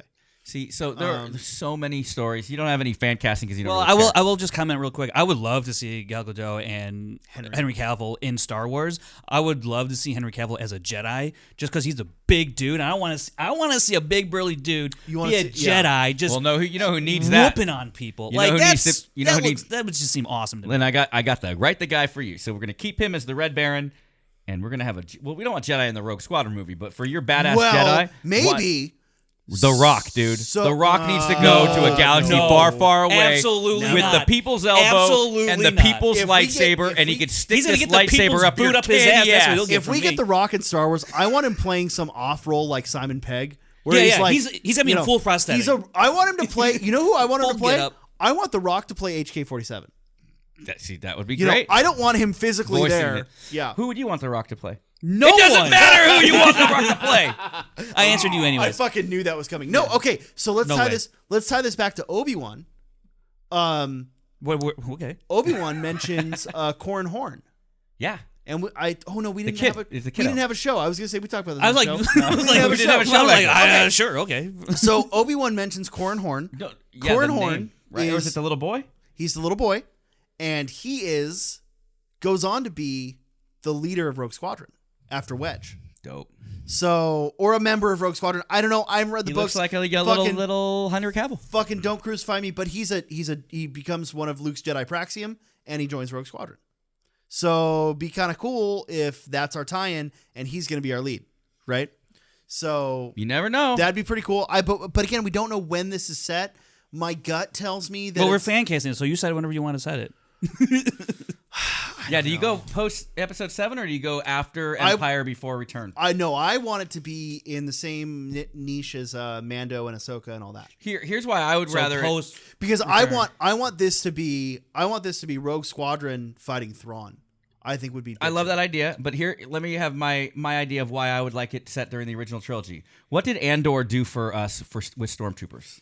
They made the stormtroopers, and essentially they made the TIE fighter sound when they remember when they were on Aldhani, like scary, right?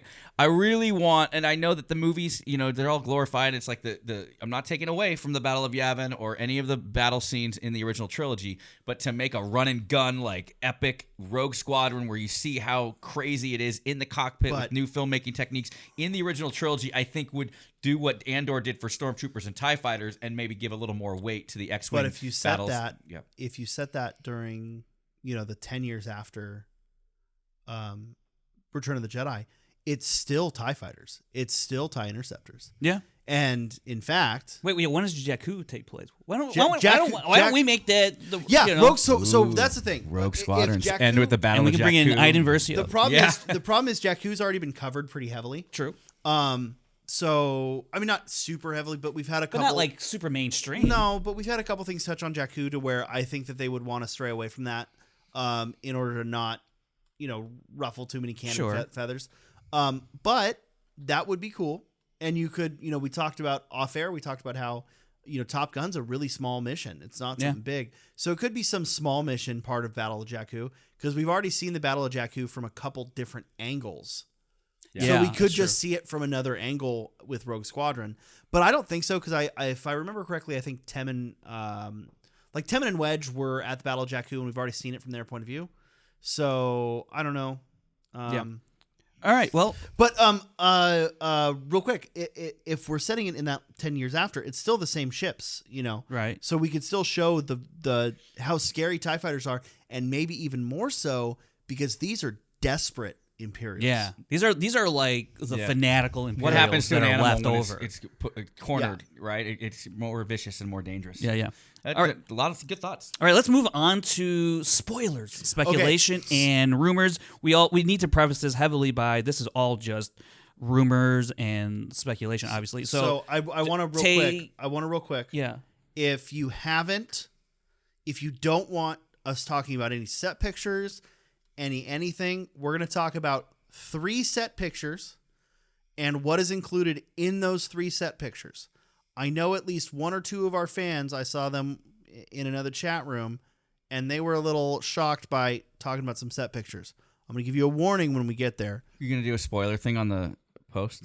Not to do a bit about editing. I'm not putting pictures up. No, I'm saying, are you going to put, while we talk about it, will you have like a red spoiler thing so that they can scroll past it? No, because we're probably once we've brought it up, it'll because from here on out, this is full. Everything is full speculation. If you don't want to see that, we want to wish you a happy next week, and we'll see you next week. Yeah, and be sure to follow us on all the socials. But and if like you want to be, but I will also say, I think most of what we're talking about is not that big of revelations. Or actually, no, you're right. Because I do want to get into why that's what is, I want to. That's what I want to say is I don't think anything I'm not telling anyone, hey, if you don't want any spoilers, if you want zero spoilers, this is shit that I think is going to be covered in promo pictures and set pictures.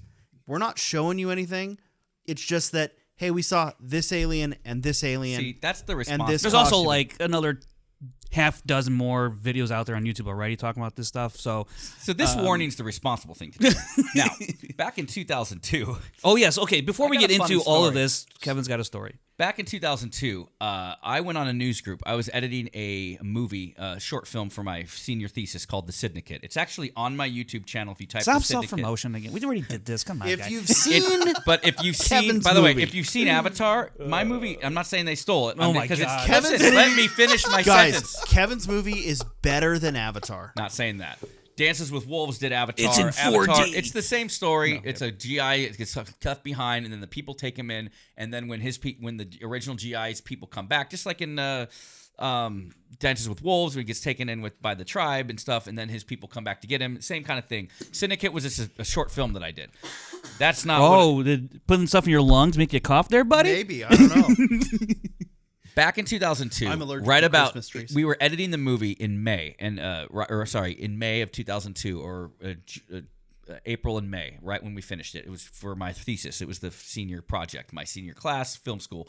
At the end of the senior year, it's film school, you have your movie played for a full packed house of like 600 people in a movie theater or whatever.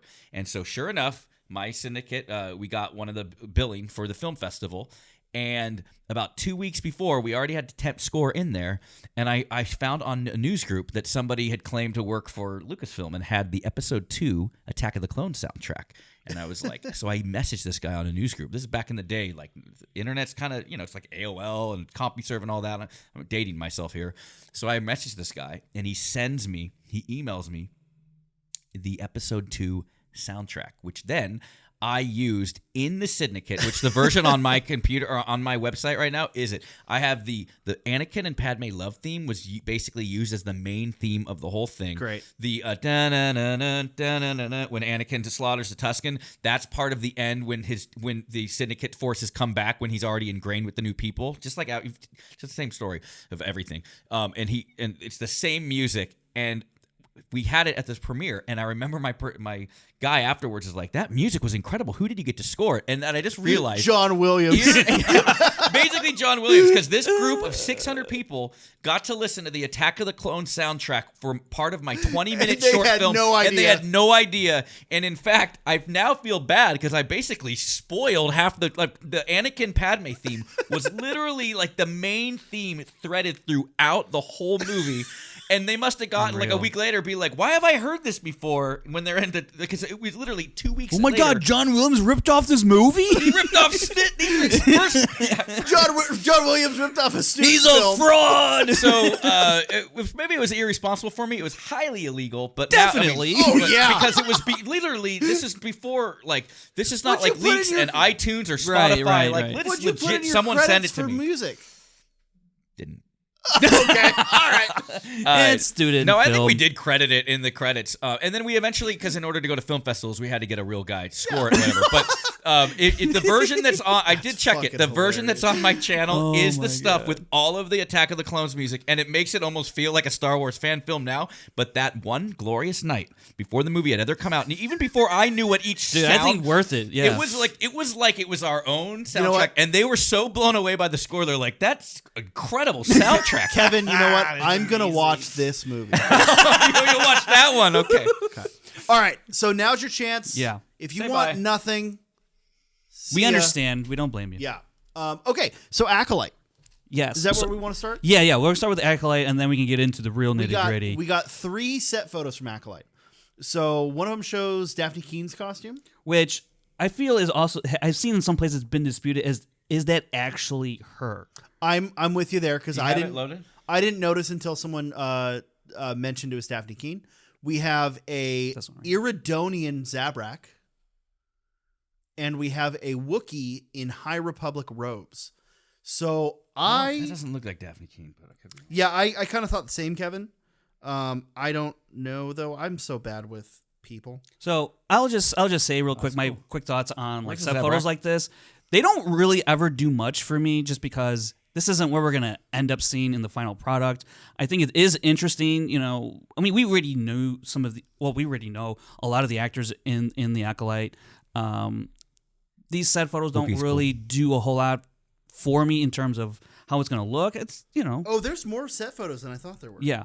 I think set photos for me, it's like you can create your own like plot lines like in your head. Well, that's the thing. That's the thing I don't want to do. Yeah. I'm not completely adverse to hearing plot leaks that are rumored, and we'll get into some of that stuff actually with Skeleton Crew and Ahsoka. But this has like case in point, set photos are like okay, they're making it. Canto Bite set photos. I convinced myself that the opening of Episode 8 was going to be an adventure with Rey and Luke as master and apprentice on a cool Onderon looking planet with space horses race, because there was footage of people sitting on like the Fathier plot. So yeah, you create your own like little plots in your head, and then it doesn't happen that way. And then you're pissed off and you get mad at Kathleen Kennedy. I don't get pissed off. You don't. But I don't. Yeah, but a lot of people would. So I understand the arguments 2 and 4. But like that's the first time I saw all those, because the only one I had seen, I thought we were only talking about the Wookiee one. So seeing the other ones, I look at it and I'm like, cool. Like I remember the first leak photo. This is how old I am, on theforce.net, and all it was the interior of the kitchen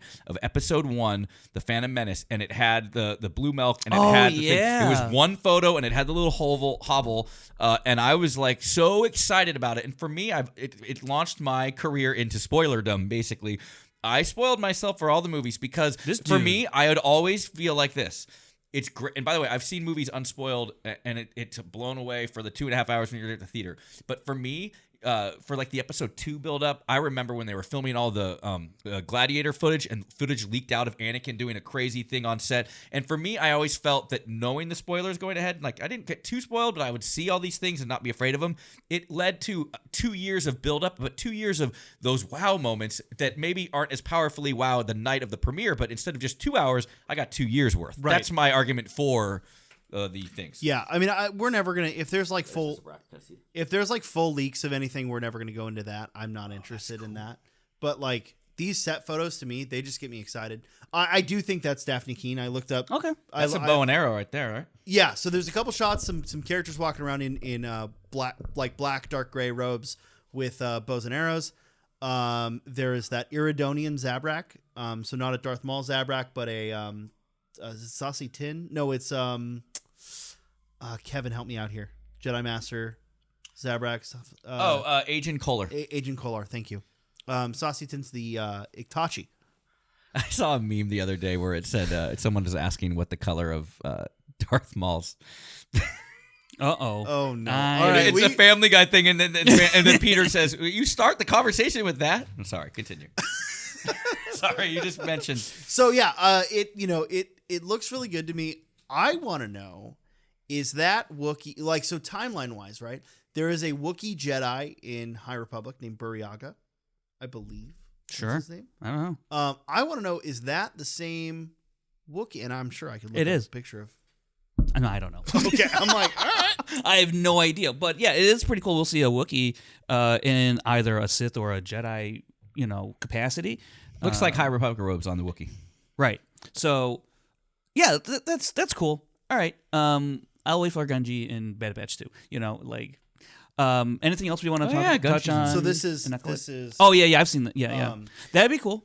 Yeah. So, but I think this is how far is High Republic removed from Phantom Menace? 300 years, or like when his story, about 200. Okay, but remember, Acolyte's 100. But remember, he's a Wookiee. That's true. Because what are we seeing like Yoda in Acolyte? Maybe he's alive. I mean, Yoda is in the High Republic. As is I saw that in the comics. Yoda, Yeah. young Yoda was in the. And another guy, I would doubt it. another guy whose name I can never fucking remember. know, Disney. The snake guy. Voldemort. No, Damn mind. it. All right, I don't know. I can't remember his name. I don't know. But yeah, I love like the thing that gets me the most excited is how good this Wookiee looks and how different it looks as well. Yeah, sure. Because one thing I've noticed with Star Wars is occasionally we have a hard time with Wookiees because there's only so much you can do. Do you agree with the one in book? What about Book of Boba Fett? I thought he looked cool. Black Chrysanthemum. Yeah. But he's awesome. he was designed by comic artists, right? So like the design already is going to be so different because you have to have something very iconic and very interesting for that. But a lot of what makes him look so different from Chewbacca is the fur color. Yeah. Facial structure and everything looks like Chewbacca for Black Chrysanthemum. Not in a bad way. There's only so much you can do with those Wookiee, faces to make them still be recognizable as a Wookiee and not something else like a Cliff Wampa, Like yeah. So there's nothing wrong with that. There's something about this face structure with the way the hair is framing the face, with the top knot, all of this. It looks so good. I love it. It just gets me excited. Yeah. But aside from that, I mean, we're still a long ways away from this series because we still have 3 more coming out before we even get to. Well, I guess 4 more technically at this point in time, before we even get to the Acolyte. So, moving on to some of the other stuff that was leaked, rumored, speculated on was from MakingStarWars.net with Jason Ward over there. He put out this article of some of the stuff that he's been seeing on the set of Skeleton Crew and Ahsoka, and it should be noted that both of those shows have been filming at the same time at the Manhattan Beach Studios. And so are they like, hey, before lunch I get the volume, and then after lunch you get the volume, and we'll see you later? maybe.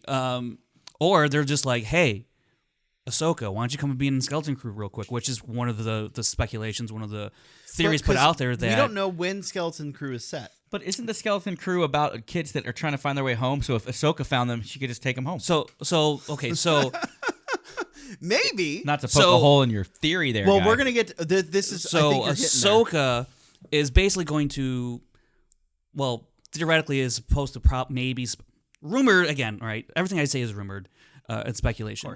Ahsoka will be setting up Skeleton Crew. Now, Skeleton Crew, Jude Law and all those people are going to be lost and trying to find their way back home because they're in what is now being called the New Beyond or New Space. It's not the Unknown Regions, or it's similar to the Unknown Regions, but maybe they are quote unquote rebranding it as the New Space, which is where you could possibly have Ezra and Thrawn. Is that like far away, kind of like Fresno? Like kind of kind of like Fresno. That one's for you, Janine. Who claims that I knock Fresno every episode. Hold on. It's farther than Barstow, but Fresno-ish. So Star Wars has the Love you, Janine. the core worlds, the mid rim, the outer rim, the expansion region. It's got the unknown region and wild space. Yeah. Now we've had some talk. There's a really good Eckhart's Ladder video on, I believe it's called how Star Wars is changing wild space and I think I've seen that and whatever. It's really good. Go check it out. It was earlier this week or maybe late last week, and he probably does a better job than we will breaking this down. But essentially, I could do a good job. Essentially, you're doing great. What it was in Legends was the unknown region. The wild space was a certain region of space that was kind of uncontrolled or whatever. The unknown regions were everything that was unmapped. Right, and that was kind of where the Chiss Ascendancy was. That's where in the sequel trilogy, where supposedly Snoke came from, where Exegol is at. Where right? Exegol is in the unknown regions. Now we're getting this additional area called the New Beyond. That, from what I can tell, kind of seems like this is another version of the unknown regions, but they want to keep that separate. Yeah.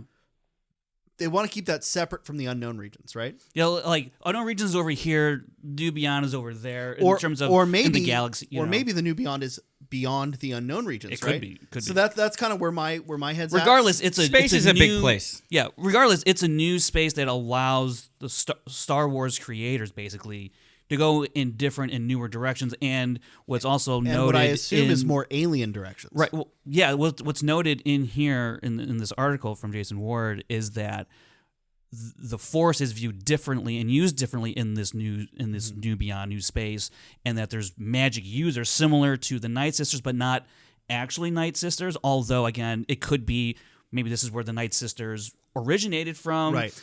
So there's a lot going on in terms of things tying in together. Again, with Ahsoka and Sabine, right? They're trying to find Ezra, and one way, I think when we all watched the series finale of Rebels, when Ezra and Thrawn get transported by the Purrgil to wherever, I think a lot of us assumed, well, in order to explain their disappearance from the rest of the Galactic Civil War, well, maybe they're in the unknown regions. They're in a spot where they can't get back from, much in the same space that the Skeleton Crew could end up in, where they don't know how to get back, which would mean Ahsoka trying to look for Ezra would then lead us into a setting that would be familiar to us when we get to Skeleton Crew. Right. So, like, all this stuff is really starting to connect within the Filoni-verse, if you will. And, we'll see, I think we'll probably see Sabine and Ahsoka in Mando Season 3, which will lead us into Ahsoka, which then will lead us into Skeleton Crew. And so you're going to have all this new space with new creatures, new views on the Force and on magic. Then they should do a movie that combines all of the shows into one Avengers-like level movie. Maybe, I don't know. Well, I think that you would want to... I would rather see something like The Defenders. Oh, he read another series? I don't know. I think it's like let them all graduate to the big screen for one big I feel like Avengers Endgame epic story so let me pitch, with the Mandoverse. Let me pitch this to you, Kevin. I want The Defenders, right? Because we know Thrawn is going to be tied up in this. Yeah. Right? Most likely in the Ahsoka stuff. So I want a Defenders with maybe Moff Gideon and Thrawn, whatever, and our heroes, and then Rogue Squadron to be a tie-in movie to that. It'd be dope. Right? So I don't want the big event movie to be... I don't want the big event, everyone coming together, to be a movie, but I want Rogue Squadron to tie in to the big event. And a lot of the other speculation is that, maybe Thrawn has amassed an army of these other alien races within this new Beyond and is trying to bring them back into the known galaxy, right? So I'm not as caught up on the Thrawn trilogy, but there is some indication that that's what Thrawn's doing in the trilogy. And then this new space, new Beyond, it makes sense that this would where Ezra and Thrawn would be. I mean, we knew they had to be somewhere, right? Right. So why not create an entirely new space where you're not beholden to certain characters or timelines or events? And you make sense that why they couldn't get back quick. Like, otherwise, that Ezra would do everything in his power to get back to the galaxy at large. Right. So, and what's he doing? Did they cast Thrawn yet? Like an actor? I mean, it's rumored that it's going to be Lars. It's rumored that it's going to be Lars Mikkelsen. Yeah. Nice. So, which I believe is who did the voice for Rebels. Yes, he did. Yeah.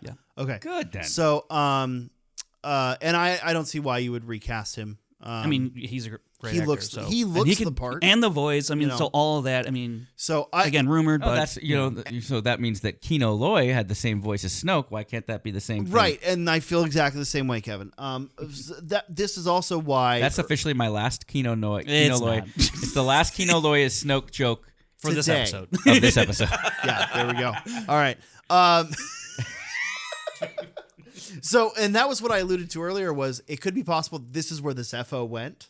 Yeah. And that Cal ends up... in the new space, in the new Beyond. In the new Beyond. And that's how you can, That's how you can keep telling stories with Cal without having Yoda lie.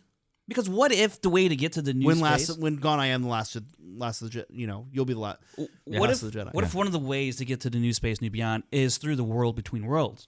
Right? And maybe that's how Ahsoka figures out how to get back to the world between worlds, and is looking for Ezra, finds Ezra, goes in there, and then she ends up in new space, new Beyond. She's like, whoa, where are we at? I wonder, I don't know.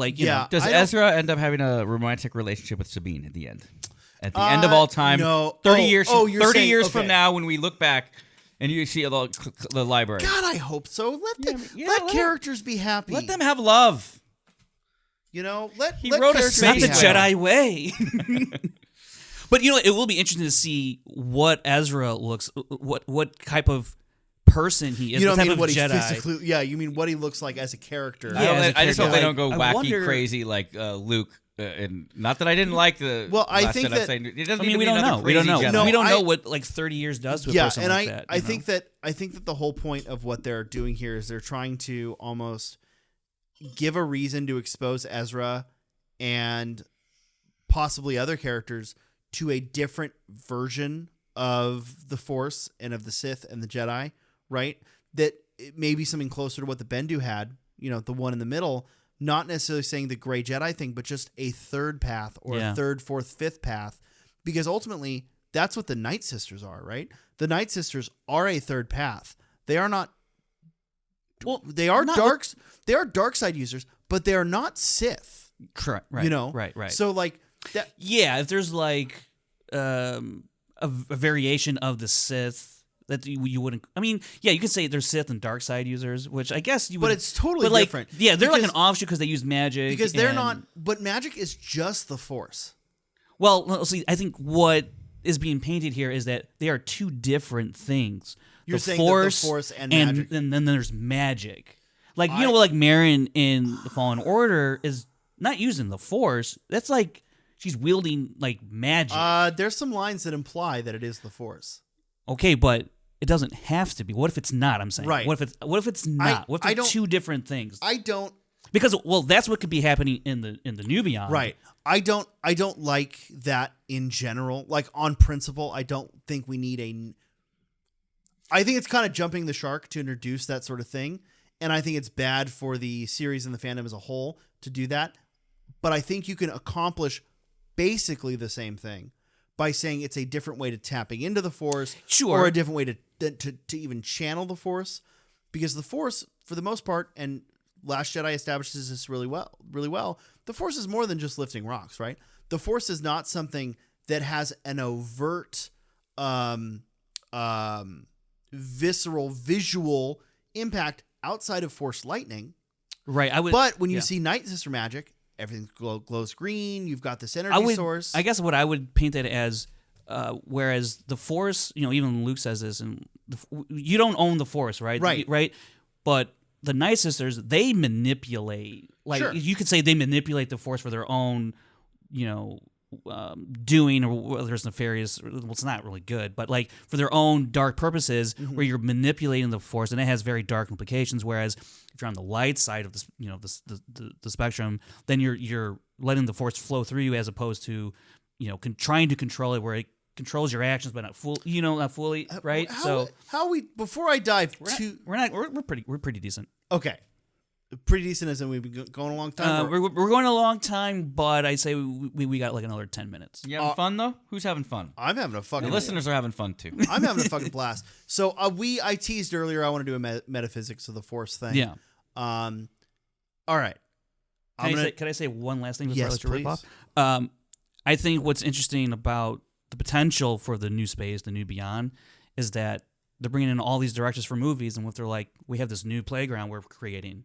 Oh, sure. Make stories in this area, so you're not beholden exactly to the timeline we've been in, the areas we've been in. I thought I saw in that report, too, that for Skeleton Crew, do not expect to see any famous Star Wars locales. It's all going to be out there. Which would be the new space. Yeah, I think the way I'm seeing Skeleton Crew is going to be like Battlestar Galactica or Voyager, Star Wars Voyager, Star Trek Voyager. I mean, also, but Skeleton Crew, we've heard this is like... You said Star Wars Voyager. We've heard like this is Skeleton Crew is like Stranger Things in space. Right.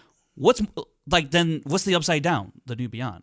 Sure. So like but there's I think about the what others. I'm saying is I think there's merit to this possibility. Well, I'm not. Yeah, I think we're absolutely going somewhere new, and even if that is just the unknown region, and for right now they're calling it the New Beyond, right? Like as almost a shooting term or a right. Because what we see in the way to get to Exegol, yeah, that's the fucking Upside Down. True. True. So it doesn't have to be something new. It could be just. It looks like the beginning of what was Doctor Strange? No. Remember what's the speaking of it was Christy Alley and Bruce Willis. What's that movie? Look Who's Talking. Oh. Remember in the beginning, like the birth of going through the birth canal. A little bit. And you hear him as a sperm talking. Yeah. All right. So anyways, I'm sorry. Here's my brief thing on the metaphysics of the Force before we get to before we get to fan questions and the advent calendar. So, and it's a holiday calendar. Who do you think Jude Law is too? Don't forget that. Put a pin on that. Oh, okay. I think he'll be a new character. I do. I know. Brandon's not here this weekend, but he did bring up. Someone had pointed he had out. a really good point. It could be Laura Santeca. I don't think so. Okay, but because we don't know for a fact that the Acolyte is set at the same time as the Ahsoka series, that's just our speculation based on them using. Acolyte's the prequel. Acolyte takes place 100 years before Sorry, Phantom Menace. Skeleton Crew. Oh, yes. If this takes place more on the Acolyte end of things, or the pre-episode 1 end of things, Skeleton Crew wise, it definitely could be Laura Santeca. Or if it takes place at another point in time, it could be Laura Santeca. Hell, sure. Is it a possibility? I guess. No, you know what? Though. I stand corrected. I got the timeline fucked up. Even if this takes place at the same time as Ahsoka, it could be Laura Santeca. That would make sense. Well, here's the other. Remember Magneto? Magneto was good-looking Michael Fassbender, and then 10 years later was old Ian McKellen. Yeah, but Ian McKellen still looks good at that age. Well, of course. I'm not saying. Who did Jude Law recently play a younger version of? Or Ewan McGregor suddenly looks like Alec Guinness, like 5 years later. Who did Jude Law play a younger version of recently? Why am I? Dumbledore. Right. Why couldn't the he years play weren't be kind. And years weren't kind. And who played Dumbledore? Ian McKellen. I'm telling you, man. Anyways, he was actually offered the part after Richard Harris died. Oh, I know. And he didn't want to do it. He was really close with Richard Harris. So Michael okay, came in. Metaphysics of the Force. What sounds like a college class. What do I would love to teach. There's 2 subjects I'd like to teach on Star Wars, and that would be Mandalorian culture and Metaphysics of the Force. Okay, well, stick with metaphysics. Well, I know we're gonna do a full episode of this. We're gonna do a full episode of this. I but love when Frank is grumpy grandpa. Frank. I'm not grumpy actually. I'm just saying. You're happy to, Frank, keeping us on schedule, Frank. According to Jedi teachings, what happens when someone dies? They die. You become one with the Force, guy. Thank you, Kevin. They become one with what the I said. Force. What does I gave him an apple before What class does started. Night Sister magic mainly use? I don't know. The spirits of their ancestors. Okay. Because they are one with the Force. It's a different method of tapping into and utilizing the Force. They're tapping into the Force by using the spirits of the ancestors to guide their powers and abilities. Damn. It's one thing we see really, really heavily when Grievous attacks, when they attack Dathomir, and they're resurrecting the specters. We see it a lot in Jedi Fallen Order. Right, they're resurrecting the specters. This Marin, has the spirits of her sisters, Aid, Cal. So it's to me, that's just a different way of tapping into the Force. There's no reason, and the way the Bendu taps into the Force is not the same way that the Jedi or the Sith do. The way Yoda does once he's passed on beyond and he's fucking calling lightning from the sky is very much the same way that Bendu does. True. Right? So there's these untapped avenues, no pun intended, untapped avenues of how to tap into the Force, how to utilize the Force, because the Force surrounds us and binds us. It penetrates everything. Last Jedi shows us it is the rocks, it is the sea, it is the sky, it is the dead and the living, right? So Night Sister magic is just using the Force through the spirits of the dead, right? There's no reason to introduce a new power source into Star Wars when literally the Force and different practitioners of the Force can be introduced. They might not refer to it as the Force, though, because they're so far away that they don't even know that that's what it's referred to, which would be interesting. Like a tribe might have a Jedi, and the tribe, they call him the magician because the tribe has never heard of the Force, and he's the magician of the tribe. The thing is, he wouldn't be a Jedi, right? He would be some other form of Force user. I mean, I use that term loosely. But yeah, the Force user on that planet would be utilizing the Force, but he wouldn't be calling it the Force. They would just be calling it magic because they don't have a name for it, because I feel like the Force... And more likely than not, the way his powers manifest would look nothing like the way a Jedi's power manifests. Would he have super speed like Anakin and Qui-Gon, and then Obi-Wan and Qui-Gon, and then never see it again? All of his Force powers might have to do with the plants in the forest around him, or it might only have to do animals with, like Ezra. Yeah, it might only have to do with bestial empathy, right? There's all these. If you look at essentially here, we've gone so far away from the science fiction of Star Wars and into the fantasy of Star Wars. Yeah. Anyways. What the Okay, first of all, just because we're talking about That's the magic, Force man. That's and magic, dark magic, bro. You don't see it. A wall hanging just fell, and there's no earthquake or anything. It's because someone utilized the Force to say, "Stop! You're breaking it down too accurately." And a Force ghost just told you, They're like, "Shut wrap the it F- up." wrap it up." My point is, That was actually Frank using the Force to shut that thing down, so that he can have us go to the next topic. You can't prove anything. well, there is no next topic. This is the thing. Fan question. My point is, my point is, Supersized. if you episode. look at any sort of fantasy or other medium that has a magic system, there's always multiple ways to tap into and use that magic system, right? So I'm very excited to see what that means for Star Wars, right? All right, let's get to fan pull 'em questions. up. It's actually really good. So- it's a very smart way of looking at it, and I'm excited to see how they. So handle it. I want to hear from you guys. What I'm gonna give my quick brief answer aside from the one I gave earlier. What do you want to see brought in to Star Wars canon from Legends? My second answer is I want to see. We're gonna get your second one before you get our first. Well, because I was given the answer to tie. Oh, in right. earlier. But still, And that way I'm not going to expand on this a lot because I'm going to expand on it later in a future episode. I want to see the Mandalorian Protectors and Death Watch and Jaster Muriel I remember him from the Django comics. Ooh. Not Death Watch and the Protectors as we know them in canon. I want to see all that brought back into canon, which was hinted in Boba Fett or in Mandalorian Season 2, Episode Was 6. Boba's original name supposed to be Jaster Muriel? Or what was the other name in the Legends? He had a name, or was that Boba Fett's name? There was the Boba Fett imposter. What was his name? I don't remember. Okay. Jaster Muriel might have been the promotional name for Boba, but you see Jaster Muriel on the when he pulls up the armor information. no kidding. Jaster Muriel's name is in there. Did you just geek out? Did your heart just melt? Oh, I love it. I love that kind of shit. Because I can read a teeny tiny bit of Mandoa. So, yeah. What about you guys? I can't wait for you to. Frank, I want to hear. So you. so the guy that I wanted to see become canon is Dash Rendar, because Amen.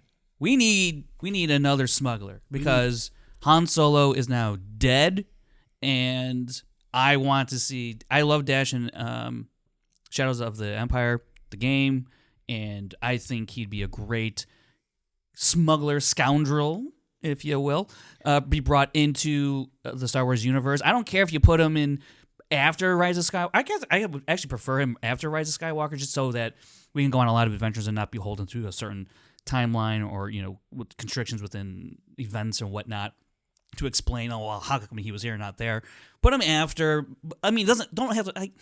Maybe you don't have to call him Dash Rendar, but let's just get a smuggler. But yeah, Dash would be cool, along with the Outrider. That'd be sweet. I mean, it is actually technically canon. The Outrider is Special technically edition. canon. It's on Tatooine in the special edition. Well, I remember there's someone something mentioned else, that something else mentions Dash Rendar in current canon, and I don't remember. Oh, what. really? Yeah, I don't remember Interesting. what. I don't know. I remember someone talking in their critique about Solo. They were like, no one wanted to see a Solo origin story.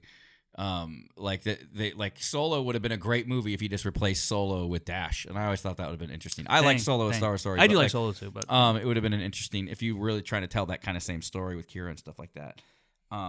That's a good point. I actually like Shadows of the Empire, and I loved how they came up with a soundtrack with it too. yes, Great. it was like a whole. They had they had thing. everything except for an actual movie. Yeah, It was Prince great. Zizor was awesome. Zizor's in. You see Zizor in Clone Wars, Clone Wars in the finale. He's like on the hologram thing, which I thought It's was Filoni's really Clone Wars, cool. not mine. Well, I think of it as yours. For anything that's in your episode 3 cut, I think of it as yours. Sean has a fourth and fifth answer now. No. I haven't given my first answer. But Solo, a Star Wars story, Tales from Vandor by Jason Fry mentions Dash Rendar meeting Han and Chewie. Oh, really? Awesome. So he does exist. He actually does it. Okay, well then you know what? We got to bring him in. He flies now.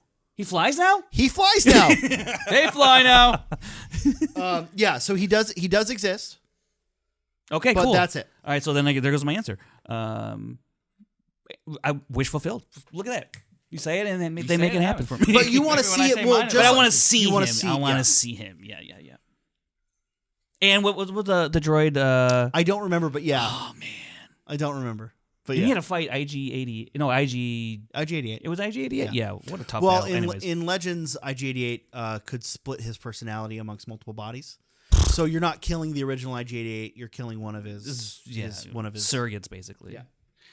Kevin, what was your... I know everybody would think that I'm going to say Revan, but he's in my head canon anyway, so it doesn't matter. Although Revan along with HK-47 would be awesome. The fans would really love HK-47. It's C-3PO as a homicidal assassin maniac.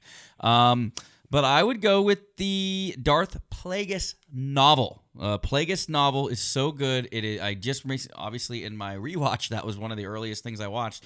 It starts to take place concurrently with Phantom Menace about halfway through, but seeing Plagueis' master first, then seeing Plagueis, how he seduced Palpatine to the dark side, and dude, Palpatine on a ship commits patricide and matricide. He, spoiler alert, he straight murders his brother and sister and his parents.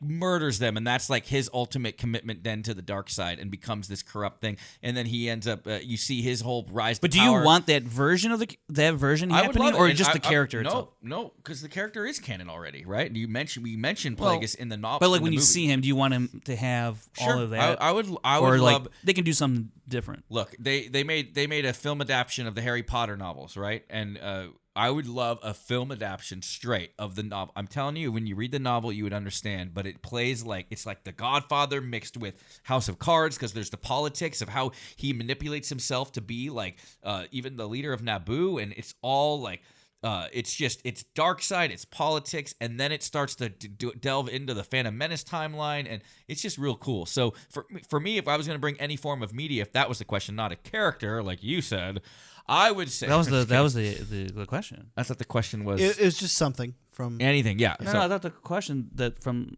what's his from what was the exact words? What in Star Wars Legends would you bring back to canon? What in? So it could be anything. You're right too. I'm not. I was being facetious. I just wanted to clarify that. But yeah, so I would bring in the Plagueis novel and do a cool Disney Plus. It could be a total Andor style show about espionage, about politics, about the seedy underbelly, and then about how Palpatine, who could be played by Tom Hiddleston, how Palpatine gets totally corrupted. I'm telling you, I've never met anyone who loves a fan cast more than Kevin Smets. No. Kevin, whenever we talk about episode subjects, what if we fan cast? I know. You guys ignored. I think it's a great idea. Well, the problem is, Kevin, I don't know actors.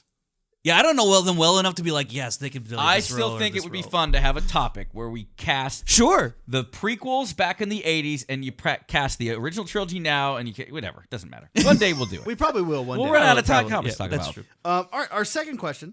Maxie Big from Dave Mackay. I believe that's how I'm pronouncing it. Friend of the podcast. I call him Channel 19. But in Return of the Jedi, Anakin, the chosen one, must choose between Luke and Palpatine. For one to live, the other must die. In the sequel trilogy, Palpatine only returns after Luke dies. Question. Interesting. In some cosmic balance of the Force way, did Luke's death in The Last Jedi allow Palpatine to return? Okay, so I do need a clarification in terms of when exactly did Sidious return? Because was he hooked up to that arm while Luke has been on that island? It's said in the novels or somewhere. The second that which is why it kind of irks me a little. The second he's thrown down the shaft, the second that happens, he is already broadcasting his soul across the galaxy over to Exegol, and he has a body waiting for him. Right. Okay. But which takes away from the whole arc of Anakin. We all agree with that there. It's possible that he wasn't able to exert. Let's just hypothetical, right? He wasn't able to exert his power. His power, unlimited. I think it's interesting in terms of the concept of powerful light, powerful dark, and all that. I think that's a really interesting. It's really interesting to think that Palpatine, Sidious would be connected that much to the Skywalkers. If in fact, I have a theory that Padme didn't die of a broken heart. That to create Anakin. So if you're connected in that sense, that's how he is. Then I think it's definitely a plausible. But then in episode 3, the same kind of thing happens when Padme's dying. You know, the droids cannot figure out why she died. They say she died of a broken heart. She lost the will to live, right? Whatever it is. They actually say "ooh, bah." Yeah, but the droids don't understand. They can't fathom it. They can't understand why Padme died.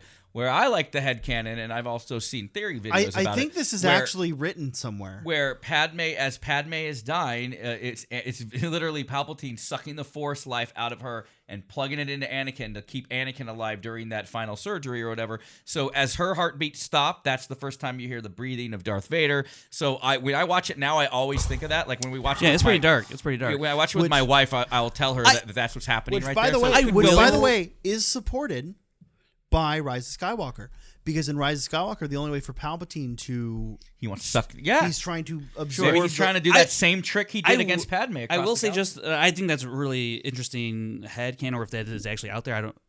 It's out there. It was something that was written in Legends. It's not canon. Okay, it's not canon. It's not canon, and Lucasfilm has done everything to be like, that's not really what happened. I will say though, just in terms of dying of a broken heart. That happens in our world. Oh, I thought you were going to say that. Yeah, it happens in real life. When a grandparent dies, the next one follows. I thought you were going to say that's how you died the first time.